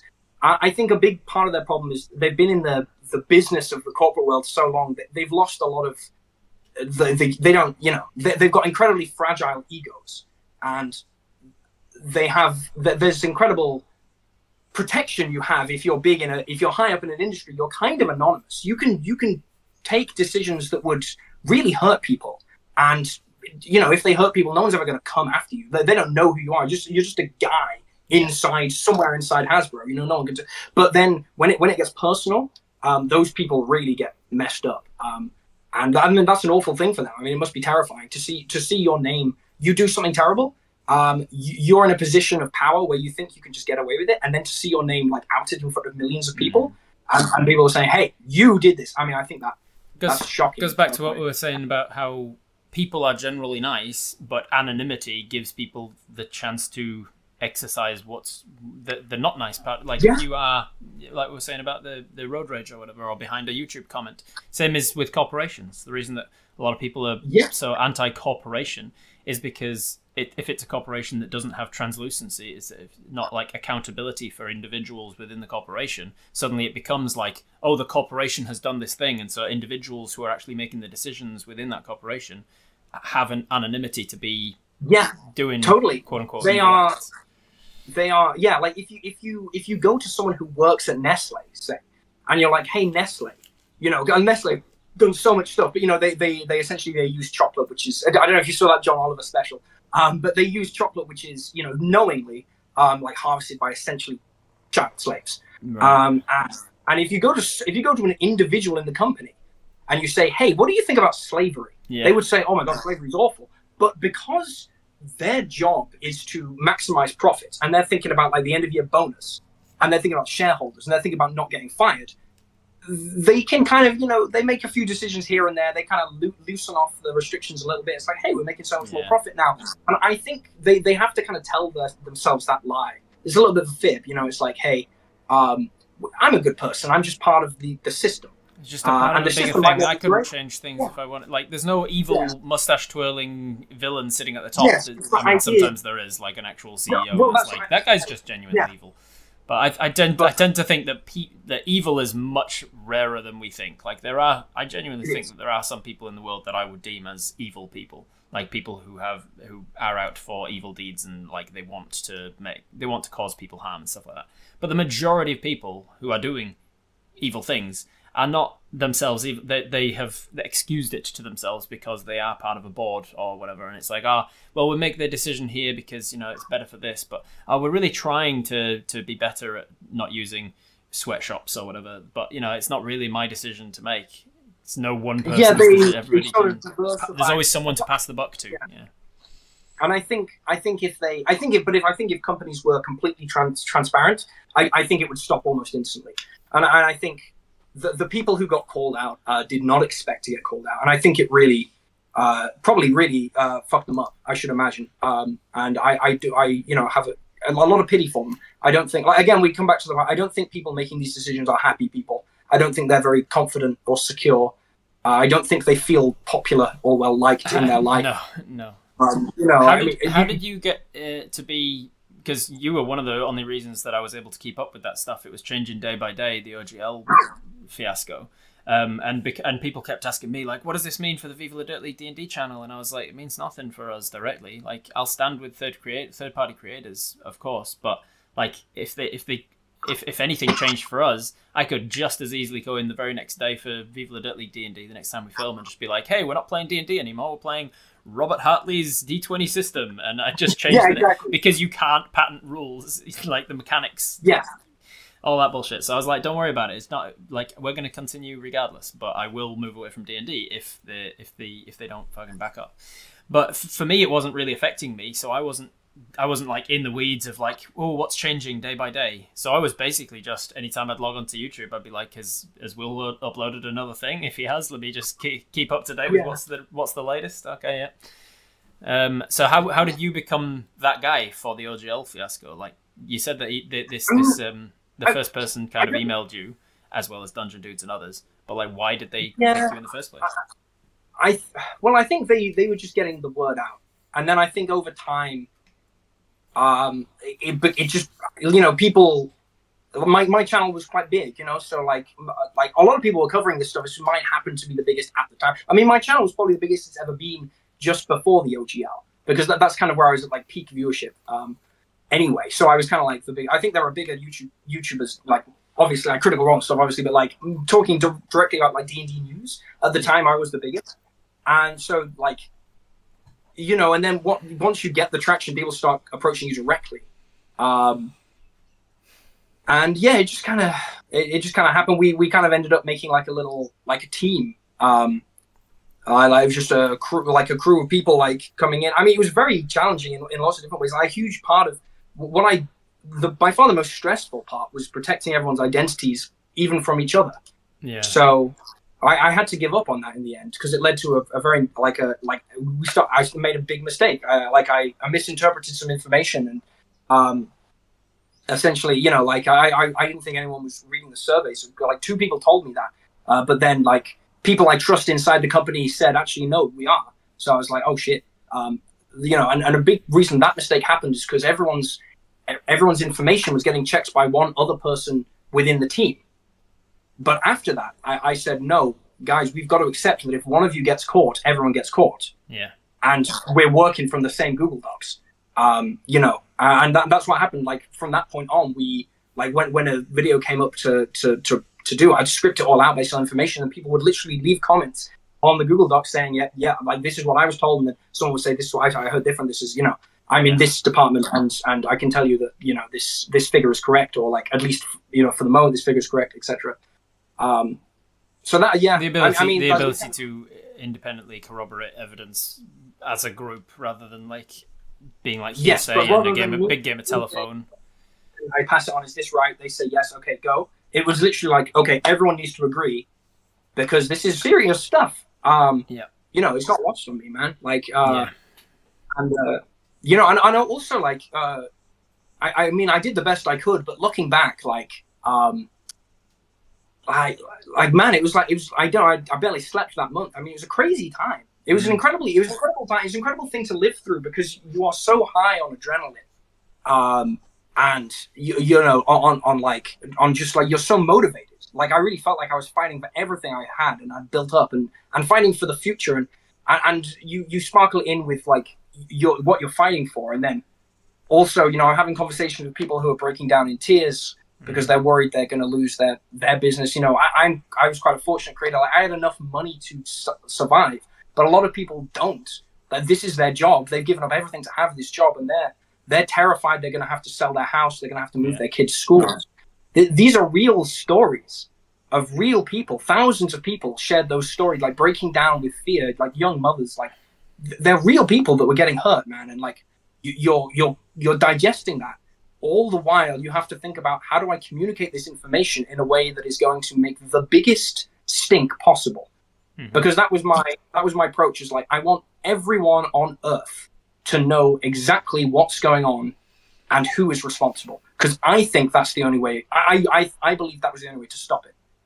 I was like, how do you stop this? My strategy was make it so the people who are doing it are going to be hurt more by doing it than they would by not doing it. Yeah. That was the plan.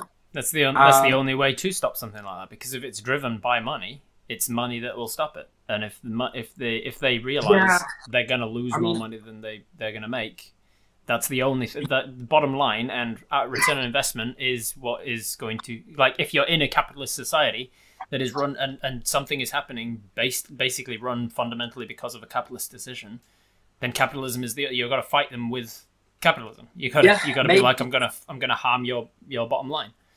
Yeah, I mean that's really it. I mean that was my approach. I mean I don't know. You can't know like who. Like I keep saying, really they got taken down from inside. Right, someone inside had to pull the lever and say no, this is not appropriate. Like for whatever reason they did. So. But at least they never made another controversial decision later that year by firing a whole bunch of people learned their lesson right before Christmas. At least they learned their lesson and didn't do anything assholey again. They're all still there. No one meaningful, like for it. They took a little time off to like lick their wounds, but they came right back. Absolutely. I mean, I still have friends in the company. Like I say. I think people assume I must hate Wizards of the Coast. I really don't. And if anything, it's Hasbro that was like, here, make these decisions, and it was the Wizards of the Coast staff, especially the creative team and stuff, that were like, hey, we don't want to do this. Yeah, anyone whose name you would know, like the general public would know, had nothing to do with that. And I assumed they'd have more to do with it. So a part of my anger was misplaced because I assumed there was no way. I was like, there's no fucking way that Jeremy Crawford or Chris Perkins did not have the power to stop this. But actually, in hindsight, like speaking to people more and more in the company, not that I speak to them regularly anymore, actually, but like I really think they don't. I was staggered by how little power they have. Because that's how I live. Because I'm a creative and I'm in full power of my projects. Yeah. So the idea that there's the biggest business out there where the people creating the project. You imagine the faces of it must have power. Yeah, you imagine the faces of they're just the dangling light in front of the anglerfish. Like you don't see the rest of the body of the corporation that is. But they are the face of the people. So you see Jeremy Crawford, you see Chris Perkins, but they don't have all of the power to actually control the fish. I'm amazed by it. Yeah, I think they don't realize the power they have. I mean, not that they'll ever see this, I'm sure. But for what it's worth, like they are. If Jeremy Crawford walked out of Wizards of the Coast tomorrow and drew a stick man on a piece of paper and put it on Kickstarter and said, "I'm going to make this into a D&D campaign," he'd make 10 million in a month. Like they're sitting on far more wealth than Hasbro or Wizards of the Coast give them. So I personally. I don't know why anyone would choose to be in like the corporate publishing world when you can be an independent publisher, especially once you have that cultural capital of being someone like those. But they have their reasons, I'm sure. We're just different. I mean, they're much older than me. They're a completely different generation. They're like a different way of doing things. Like they're the lie of the system. This is what systems do. They convince you that it's necessary. I think they believe that Hasbro and Wizards of the Coast are necessary, but they're not. You can, and I suppose I'm proof of that. You don't need, anyone can do it. I'm not special. Like Matt Colville is a great guy, but he's not. He's just a dude. He's printing books, and he was the first one. It's something that's remarkable about just being able to do this as a living. And like whenever I have to fill out a form that asks me for my occupation, I'm like, Dungeons and Dragons content creator. I don't like this. Yeah, for real. It's my full-time job. Entertainer is usually what I go with. They always but people ask me what I do, and I'm like, there's no. I always say it would be very difficult to be a careers counselor in like a high school these days, because a kid would walk in and be like, I want to do this for a living, and you can't be like, that's a stupid idea, be a police officer. Like this, there used to be a book of jobs that was like 100 jobs. You can be a doctor, you can be a lawyer, you can be a police officer, you can be a baker, you can be a carpenter. These are your jobs. Yeah. And now it's like I do Dungeons and Dragons content, and it earns me enough to pay a mortgage. Like, it's a good life. It's because like no matter how niche something is, with 8+ billion people in the world, There's always going to be like even a niche that only 0.01% of the population's into. That's still do quick math, Rob. 80,000 people in the world that are interested in that. Yeah, it's incredible.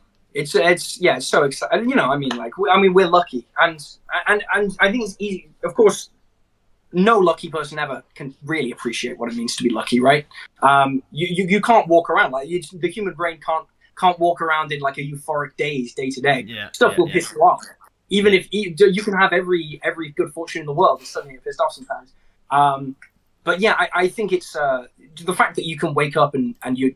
I mean, I live with a guy who I love, a guy called Adam, and he was like just a wonderful guy, very naturally happy, and like every Sunday evening he'd like essentially go into a depression because he hated his job, and every day he had to get up to a job he hated. I mean, like that. I think that's like soul destroying. He left eventually. Yeah. But like it's like a soul destroying thing. Like so to just not have to do that is to be alive much more of the time. Because I think a lot of people kind of die when they go to work, and then they come back to life when they. Too many people in the world are looking forward to, when I get to retire, then I get to live. Like, I'm gonna spend all of the best years of my life, my actual life, working and doing things I don't like, so that I can earn the money to then have a life that I want once I'm 65. And it's sad. I don't know. Life's too short, and in my opinion, we only get one of them. And so, like you gotta make the most of it while it's happening. You gotta do a job that you enjoy. Yeah. Well, I mean, you know, and we do what we can, right? That's like what I try and do, like in terms of like how I vote and stuff like that. It is to try and like what I feel will create a world where the most amount of people aren't forced to do things that they don't want to do. Like they have the choice to actually seek out happiness. But you know, you can't do blessings, right? On a happier note, let's talk sort of like what you're working on at the moment and into the near future. What are your plans? What's going on for D&D Shorts at the moment? So obviously, most of my time these days, obviously, so I took a month off YouTube. I felt a bit ill, so it's been like a month and a half. But I should have like a YouTube videos kicking up again like pretty soon. I'll do a couple of shorts this weekend, and then got a couple of longer videos planned, which are really fun. But most of my time is spent like going over people's feedback for Ryoko's guide and implementing mechanical changes to that feedback. And then, of course, any mechanical changes or any changes to the lore needs to go through the consultants and stuff, you know, to make sure it's all correct. Like, because like a big part of Ryoko's guide is the authenticity. So I can't just write something and be like, that's fine. Even if I just change a couple of words, I need to get it checked. Because if I just change a couple of words, changes what a creature does in mythology, then suddenly it's not authentic anymore. It's just.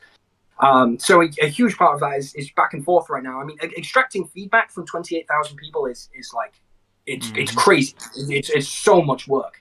I had no idea before I did actually how much work it would be, but it's kind of fun because we hop on a Discord call and we do it together and we just kind of tell jokes and do you reckon if you did know how much work it was going to be before, like if you went back and told your peer selves, it would put you off doing it? No. It's been too much fun, and it's been too much of a thing that you know. Some things in life you just got to do. Like even if like Ryoko's has been. I had no idea how little publishing paid.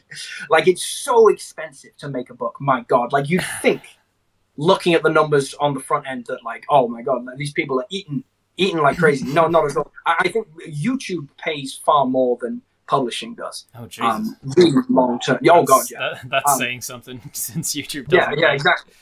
Yeah. So it's like,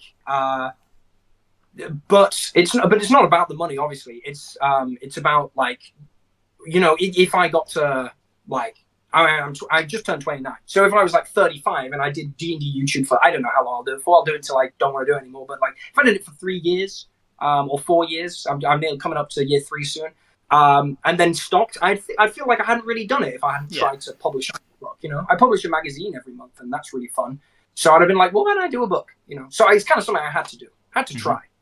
Yeah, I kind of feel the same. Like I just want to get to the end of my life and look back and go, I had a podcast. I wrote a novel. I tried YouTube for a decade. I did this and that. I did that one, and I was a journalist for a bit. I was a travel blogger for a bit. I just want to try some things. It's an exciting life, you know. like that's what you want. I think you know a big part of it was that. It's like you got to try. But yeah, like no, I definitely still do it. But like you know, the arrogance of youth, right? Like you're 26, you've got a YouTube channel with 30,000 subscribers. I can probably make a book. Let's start thinking about it. And it's like, wow, it's years of life that you have to put into stuff. But yeah, it was a fun ride. So I reckon we're running out of time, and I still want to answer all the questions that have been coming in from the audience. Thank you for your patience waiting for me to get to those, everybody. But as you're getting your last questions in, everybody, I just want to talk about sort of the blue sky future, just like the far distant future. What do you want to aim towards with D&D Shots? You want to look back and go, you want to mainly focus on like publishing side of things because you've enjoyed Ryoko so much that you'd love to get into more and more books. Do you want D&D Shots to evolve into having other people hosting it? What sort of things? So that, yeah. I mean, it's such a boring answer, but I don't know. The thing is, I think if I got to like, okay, so I'm 29. If I got to 39 and I was doing exactly the same stuff, living in the same place, even if it was massive, like huge, like if D&D Shots just blew up. And I had like 5 million subscribers, and you know, you're publishing a book every year, and it was breaking records or whatever. I don't think I think I would look at that and be like 10 years of the same stuff. I would feel like that was to some extent a failure because I wouldn't have grown. But I've checked. You know what I mean? Yeah, like, yeah, like what are you doing? Like for me anyway, I've always tried to find like something new to do. Something doesn't need to be in content creation either. Like I have a wonderful life outside of YouTube that I'm really proud of. Like I do all sorts of awesome stuff. There's nothing to do with content creation. I mean, I could do more of that. Try and see the world a little bit more. But it really is just a case of I'll have to see how it comes. Like the thing is, the bigger you get, the larger your commitments tend to get. Yeah. You know, I can't be like, well, I'm done with D&D Shots now. You know, one day if I wanted to, because there are people who I essentially the channel supports via work and stuff. So I want to make sure that those people are taken care of. And Ryoko's is obviously a huge commitment that's like multiple years. I can't just like do something crazy and different right now. Yeah. But I might try and make some different kind of content. Like some very different kind of content. Like I say, I've done content in the past that's like true crime and which, you know, is okay. I worked for a really good true crime channel. It's very like I'm not very big on most true crime content. I think it's a bit exploitative. But like I would love to maybe do like a history channel that was a bit more, you know, like long form history type content. I think that'd be really fun. Maybe one day, educational stuff, you know. I love it. But we'll see. Yeah, we'll see. See what the future holds, eh? We've got some questions to start answering then from the chat. So about an hour ago, Fancy Unicorn asks, you might have answered this one already, but do you have a team or is it all just you? And if yes, how did you grow your team? So like we've talked a little bit about how you've got an editor on retainer and one that's kind of just case by case, but have you got any other team that is considered part of the D&D Shots team? Yeah, the only other person is Doug, who does all the art and the layout for the Patreon magazine every month. So I publish like about a 45-page Patreon, a 45-page magazine every month, digital magazine on Patreon, Jesus. Full of D&D stuff. It includes like a subclass, a race, magic items, feats, spells, a full adventure, and then usually some kind of rules expansion. Oh, and a bestiary, of course, some new creatures, and then sometimes a rules expansion, or sometimes something small, like or smallest. Like you write all of those things every month. You write, yeah, I do all the bestiary. Yeah. Where do you find time to do all of that while also making YouTube videos about Ryokos and shit? Like, what? Yeah, I mean, I write quickly. I like, and I'm not. I mean, everyone thinks they're a great writer, right? But I think I'm a pretty good writer. Like, it comes well to me, and you know, like I say, I mean, I'm very. I like it, so it doesn't feel like a big investment. I also run games on Patreon too. That's probably the biggest time sink is running D&D, actually playing the game. So Doug does all the layout for that, and he is amazing. He's kind of like the fixer for the channel. Like if I ever needed anything, Doug's like tech wizard guy too. So if I'm like, oh, my mic broke, he'd be like, bam, do this, do that. For filming stuff, for product shots, he came around for Ryoko's. Any cool product shots of the dice, that's him. But I grew the team from people I knew. And I am not mentioning the Luke Tavern team, which is huge, and every single person in that is amazing, wonderful people. But that's very much like their thing. I'm working with them, and what's your sort of day-to-day, a day in the life of kind of look like when you're like, because I imagine you must have like a writing schedule, and do you get up early and just like no, not at all. I think if an outsider looked at my life, they would assume I was manically depressed, because it's and this is the great thing about being self-employed, is that what will happen naturally is your life will transform to the way that works best for you, and you don't have to conform to anyone else's rules. So today I probably woke up about 11. I chilled in bed watching YouTube for about 3 hours. I went through a script that I'd written yesterday. Then I recorded it over the course of an hour and a half. I sent that to my editor. I had a Nutella sandwich, and then I hopped on this podcast. And then I will, this evening, extract some feedback. Where in all of that is finding time to write a bestiary and do feats, spells, and all this shit for a magazine? How do you make a 45-page magazine while doing all this stuff? I'll do some of that stuff later today. I mean, I don't want to get too deep in the philosophy of how you creating that, but I think because I don't, you know, I trust my body, like inherently. I trust it. If I don't feel like working, I won't. I just won't, because I believe that I know what I can do when I'm motivated. So if I wake up and I feel tired, I am not going to force myself. I haven't been taught from birth to hate myself enough to force myself to do things that make me unhappy. And so I do things as they come, and as a result, I can spend like 3 or 4 hours in the morning doing nothing, but then I can work, like sometimes I work like 24, 48 hours pretty much just in a row with only like little naps in between. I mean, that's something else that happens when you work alone a lot, is that your sleep pattern goes crazy. Like sometimes I'll like sleep a few hours, do a lot of work, sleep a few hours. And yeah, I mean, it works great for me, but I'm sure many people would find a different pattern of work to work for them. I'm sure many people find it very useful to like set up and like, I'm writing between 10 and 12, then I'm having lunch, then I'm recording. That's awesome too. But for me, it's just like, I trust that what needs to get done will get done. I know what I have to get done, and I'll just let it kind of flow by. You know what I mean? Like, you just wind up making stuff. Forgive me for asking, but are you neurotypical? You got any neurospicy stuff going on? Any ADHD?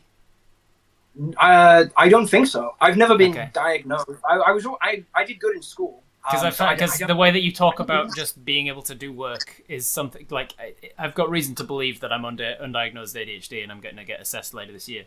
But like one of the biggest problems for me is that I have the same sort of drive as you do for all of these different projects and all these different things, and I'm like I definitely could be writing all of these, like I could be coming up with new monsters and feats and spells and subclasses and stuff, and I want to, but getting them done is so difficult to like organize my time. And I get to the end of the day often and I'm like, I feel like I was busy all day and I can't point to anything that I've accomplished.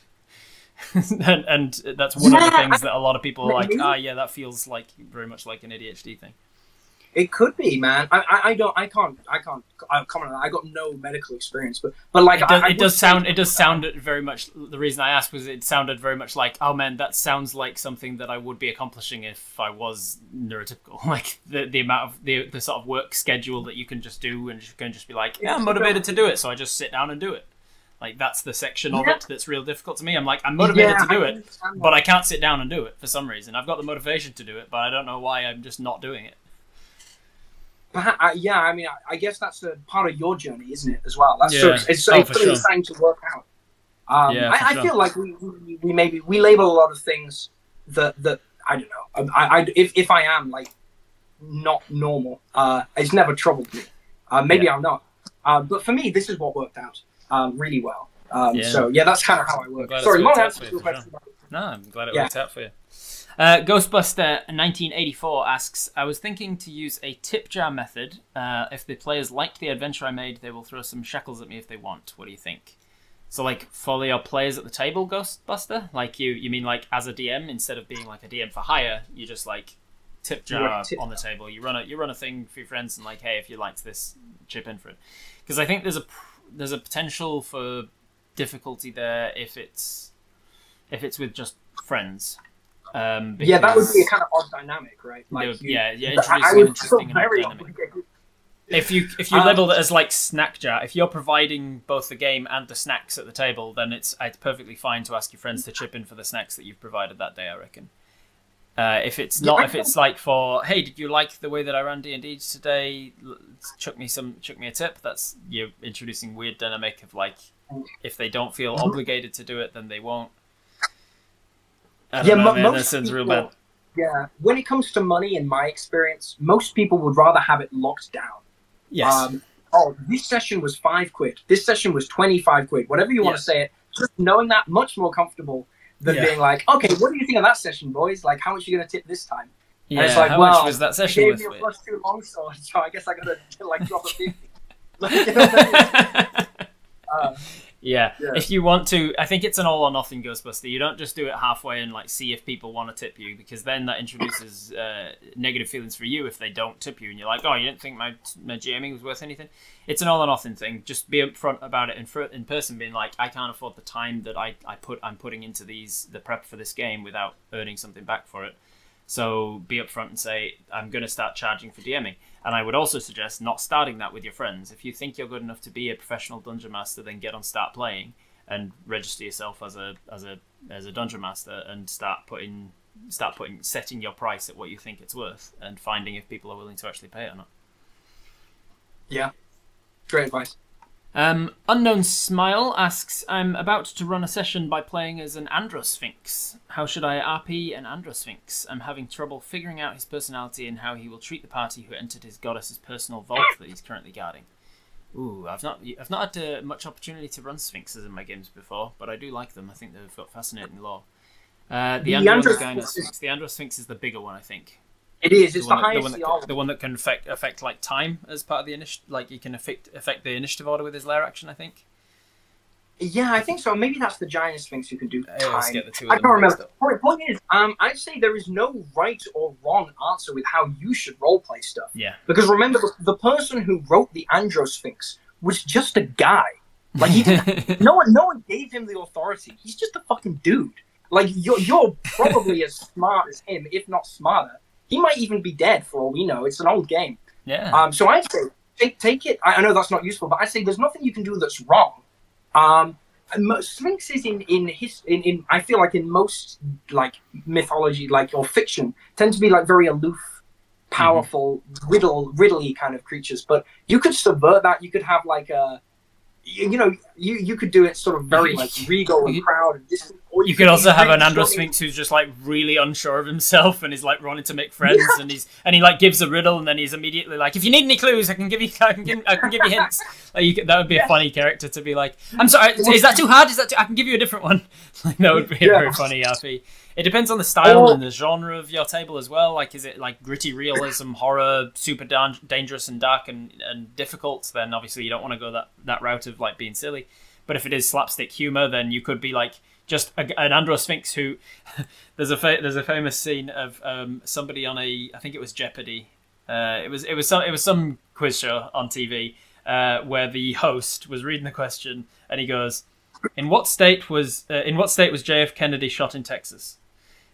and he just read on the answer immediately. And you could have a Sphinx, like if you were going like down the route of funny and slapstick, and your friends kind of enjoy that at the table. You could RP your Androsphinx to be like that. Like, I'm short in the morning and I'm long in the morning and short in the evening. What am I? A candle? Fuck. What candle am I? Shit! No, not candle am I? Sorry. Let me try that again. I walk on 4 legs in the morning as a baby, and I walk on 3 legs in the evening. No, fuck, not as a baby. I'm not meant to say that. Forget I said the baby bit. I walk on 4 legs in the morning. Just like a Sphinx who just fucks up all of his riddles would be very funny. I think that would be a great approach, yeah. Yeah. For real. But yeah, there's as Will says, there's no like one way to RP it. If you want to go like a lore appropriate kind of, you want to RP it in a proper way, then just look up Sphinxes. Look up the history of Sphinxes. Watch a couple of YouTube videos on some historian dryly talking about what the origin of Egyptian mythology was.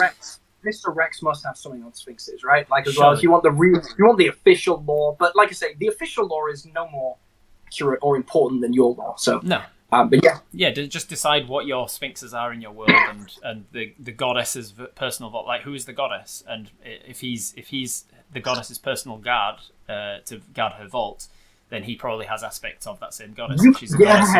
If she's the goddess of XYZ, then he has probably got aspects of XYZ. Yeah, that's really funny. All right. The Fancy Unicorn asks... Oh, no, we answered that one. How far in advance did you prep the Kickstarter? Centauri asks, what is the most recent game, video game, TTRPG game, or board game that you've played that you really enjoyed, and what was it? Final Fantasy IX for the PlayStation 1. I'm playing the PlayStation 5 port of that, and I'm going for the Platinum Trophy, which involves like doing these ridiculous mini-games that take hours. But I love those old school turn-based RPGs, man. I find that game so charming and wonderful. That's the most recent one I've played. Beautiful game. I really recommend it to anyone if you can get it. And I think it was free on PlayStation Plus, which we have in the house. So I just downloaded it for free and played it. Loved it. Nice. I never got into the Final Fantasy games. We never had we had the very first PlayStation in my house, and then we never had anything from PlayStation 2 onwards. And we had a Nintendo 64 growing up and the PlayStation 1. They definitely were on the PlayStation side, much more than like the GameCube and the Wii and stuff. They never made it. So great game. Desilu asks, have either of you ever combined your homebrew with someone else's? Not in like an official capacity, no. I mean, I use some of like Matt Mercer's house rules for things. It's not really homebrew, but I've used some of the way that he runs things and been like, I like that, I'm going to steal it. Likewise with Brennan Lee Mulligan, I've used some of his stuff where I've seen him in interviews talking about how he does whatever, death saving throws or whatever, and I've gone like, oh, I'll grab that and I'll combine it with my house rules. As for like homebrewed monsters and items and things, I don't think I've ever taken somebody else's homebrew monster and then, if I did, I would probably tweak it immediately, just out of instinct. I'd probably be like, I love this. This is fantastic. I'm just going to adjust this bit. and so at that point, it would become my homebrew. Yeah, I'm the same. I've never. I mean, you by just cultural osmosis, you're stealing ideas all the time, whether you think you are or not, right? Oh, sure. So I'm sure, like, I pick stuff up, but I've never consciously been like, oh, I'm going to take this. Well, actually, in fairness, in Roko's guide, we made a subclass for the Tamer, which is a monster tamer subclass that actually appeared in a previous project by Lutab, essentially the Pokemon trainer, the subclass. So we made one of those for Roko's guide. So that is actually, in a way, that's combining their homebrew with mine. Yeah, right. But generally, no. You kind of make your own stuff, and then especially if you're selling stuff, you can't take other people's homebrew without like at the very least without asking them, and then just kind of expand on it. You probably would need some kind of deal going on there, which is incredibly boring and complicated to set up. So it's usually better just to make your own. Just make your own. And like, there's only so many things. There's only so many new ideas under the sun. So you probably would homebrew something and then be like, find out later, oh, somebody else did a homebrew of that. Like I'm sure every Dungeon Master worth their salt has got their own idea of a homebrew for the Tarrasque, given that, like, if they ever actually wanted to use it. If they ever actually wanted to use it, they look at the stat block and go, wow, this is utter garbage. Like, let's use. I was, for a while, a few years ago, when I was starting my YouTube channel, before I sort of went sideways into more Twitch and Viva la Dirt League stuff. I had a series where I was going to start like really going into analysis of the Tarrasque, and I wrote a script that I never ended up filming about how to kill it at level 1. And then just yesterday I was flicking through your things, and I was like, oh, it's a thing on the Tarrasque, and you're like, here's how to kill it at level 1. I was like, I bet he's done the same thing as me, and I sort of paused it, and I was like, I made a little prediction. I was like, I bet he's gone with an Aarakocra cleric that can fly out of range and hit with Sacred Flame. And then I kept watching, and I was like, Owlin cleric, and I was like, oh yeah, Owlins were introduced late after I had written my script where it was an Aarakocra was the only flying race. I was like, yeah, now you've got other flying options as well. Anything that flies and stays out of range, because he's got no ranged attacks, and he's got dexterity of 0. And hit it with a Sacred Flame. He's got no regenerate. Yeah, that's funny. So yeah, it's very funny that we end up coming up with sim stuff, because I mean, if you're fascinated by a very niche hobby, you're going to end up seeing the same stuff and going, how would I change this? And changing it in similar ways. Yeah, exactly. And finally, Tiron asks, I'm about to be a GM for the first time in my life in the summer. Congratulations. Look forward to it. It's very exciting. Yeah. I plan to have the local lord test the party first with a mock-up battle in a dark alley with almost perfect counters for my level 4 party. Then he, of course, apologises and or revives the fallen ones before inviting them to his manor and giving them the quest there with a few healing potions and 2 scrolls of Revivify if they accept, and a nice sum of gold if they finish the quest. Is that an okay idea or nah?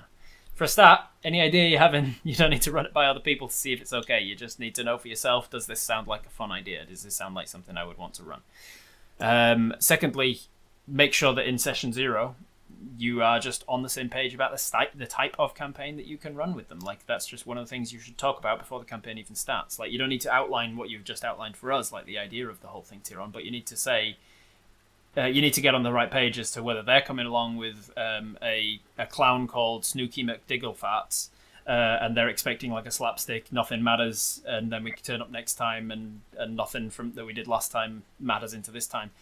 If they're expecting that and you hit them with this, they're not going to have fun with it.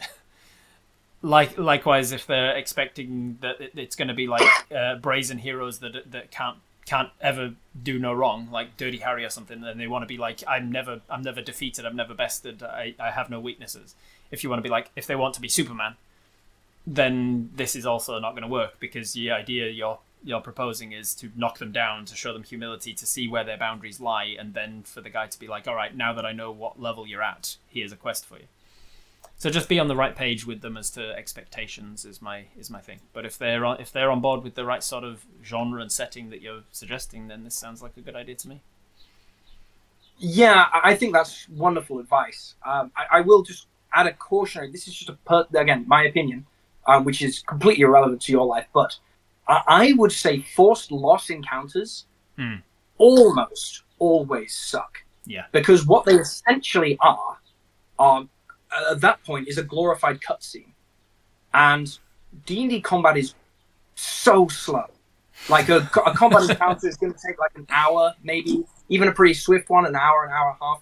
And if generally when you're telling any story, if you could communicate something in 30 seconds, and you choose to communicate it over the course of an hour and a half, it's almost always better to be brief. So if the point is that the party are knocked down, then why not? Then just knock them down.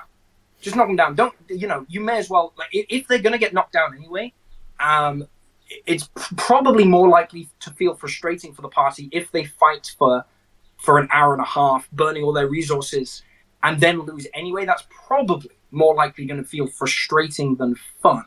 Yeah. But I'm sure there are ways you can do it. But I would always say forced loss encounters usually don't work. But I'm sure if you're going down this route, either if you're intending to knock them all down, increase the difficulty of the bad guy like tenfold and make it very clear with a lot of foreshadowing and the way that you're describing the scene, the way that you describe the bad guys and stuff, make it very clear going into the fight, this is a fight you most likely won't win. Like, even just break the fourth wall and tell them that in person. It's okay to. That's one thing that I find a lot of dungeon masters are really afraid of, is like just breaking character, like telling the players at the table in your DM voice, this is a fight you can't win. Like, to just be direct with people and be like, this is a fight that's going to be very difficult. And even then, be very prepared for them winning. Because they in a pinch, oh man, players can surprise you with the amount of stuff that they can do and they can pull out, and the dice rolls just happen to go in their favor and stuff. So a fight that you've expected them to find it very difficult can sometimes be a breeze. So just be prepared for that. I would recommend you go in being like, I've designed this to be a difficult fight, but it could go either way, and then be fine with it going either way. Yeah, don't design a thing to be like, they must lose this fight, and therefore we're going to fight out the entire combat, and I'm just going to keep moving the goalposts. I'm going to keep giving my bad guy more hit points, or saying that some bullshit happens, and he's got infinite shield that he can keep casting, or whatever. Like anything that you're doing to fudge on the fly in away from their favor is never fun. Fudging in their favor can still help the players feel like badasses when they're doing stuff. So if I am going to fudge something, which I never do, of course, but if I am going to fudge something, it's almost always in the players' yeah, favor. always in the players' favor. Yeah. But you'll do great as a new yeah, team. man. You will do great. Like just fun. enjoy it. Like you're probably not doing it for a camera or microphones. It's just you and your friends having fun telling a story together. So just make sure you're enjoying it. Make sure you're having fun, and don't worry too much about getting all of the rules right. I do recommend that you try and learn the rules as much as you can. Like do as much. Like I'm with Ginny D on her old video about like what the most common bad D&D advice that was like, don't over prep, because everybody always says don't over prep. No, I'm completely the other way on that. Like, I don't think you can over prep, because anything you're doing to get your mind into the game and into the setting that you're using, and to remind yourself who the characters are, and anything you're doing is going to be useful even if it doesn't come up directly in the game. So like prep as much as you can afford to have the time to do so without burning yourself out. And then when the game starts, let it all go. Like don't freak out about it. Don't go spending 10 minutes trying to go through all of your prep, trying to find the perfect thing. Trust that because you've done all that prep, trust that it will come to you in the moment, and you'll just keep the flow of the game going. If you can, my general rule is if a question of rules comes up, and it will with a new GM, especially if you've got new players. When a question of rules comes up, if you can look it up within a minute, do it. Find how it's meant to be, because a lot of people have playtested it and worked out that how it is most balanced to work in this particular way. So like find what the rule as written is meant to be, because I'd rather you know the rules and then make a conscious choice to break them or to go a different way. You're like, I know the rule says this, but I like to do things this way. That's much better than just being like, I'm going to do things this way because I don't know what the rule is. So look up the rule if you can, but if it's going to take more than a minute to look it up, just make a ruling, make a note, and be like, I'll say for now, I'm going to treat it this way. We're just going to say that it's a full action to shove somebody, because I don't know any better. So I'm just going to say yes, you can do that as your full action. And then when we have a break for toilet break or whatever, I'll look it up then, and then retcon going forwards. Just a bit of general kind of new DM advice for him. Well, we are out of time, unfortunately. This has been an absolute blast, Will. Why don't you tell people where they can find you and your stuff? Yeah, if you guys want to see me on YouTube, it's just D&D Shorts. Just whack that into YouTube, or same on TikTok or Instagram. And if you want to check out the book that I make, that I just made, it's Ryoko's Guide to the Yokai Realms, or just Ryoko's Guide. It'll Ryoko.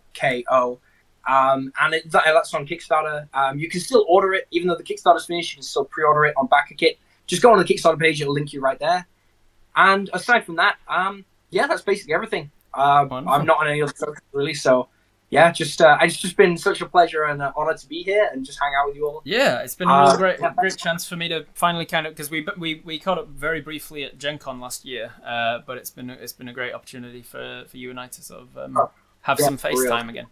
Yeah, if you are here from Will's community, I'm Robert Hartley, GM. I'm a full-time content creator for Dungeons & Dragons. I'm most well known for being the GM for a comedy group called Viva the Dirt League, but I am a DM in my own right all over the internet. So find me everywhere at Robert Hartley GM, roberthartleygm.com for all the links.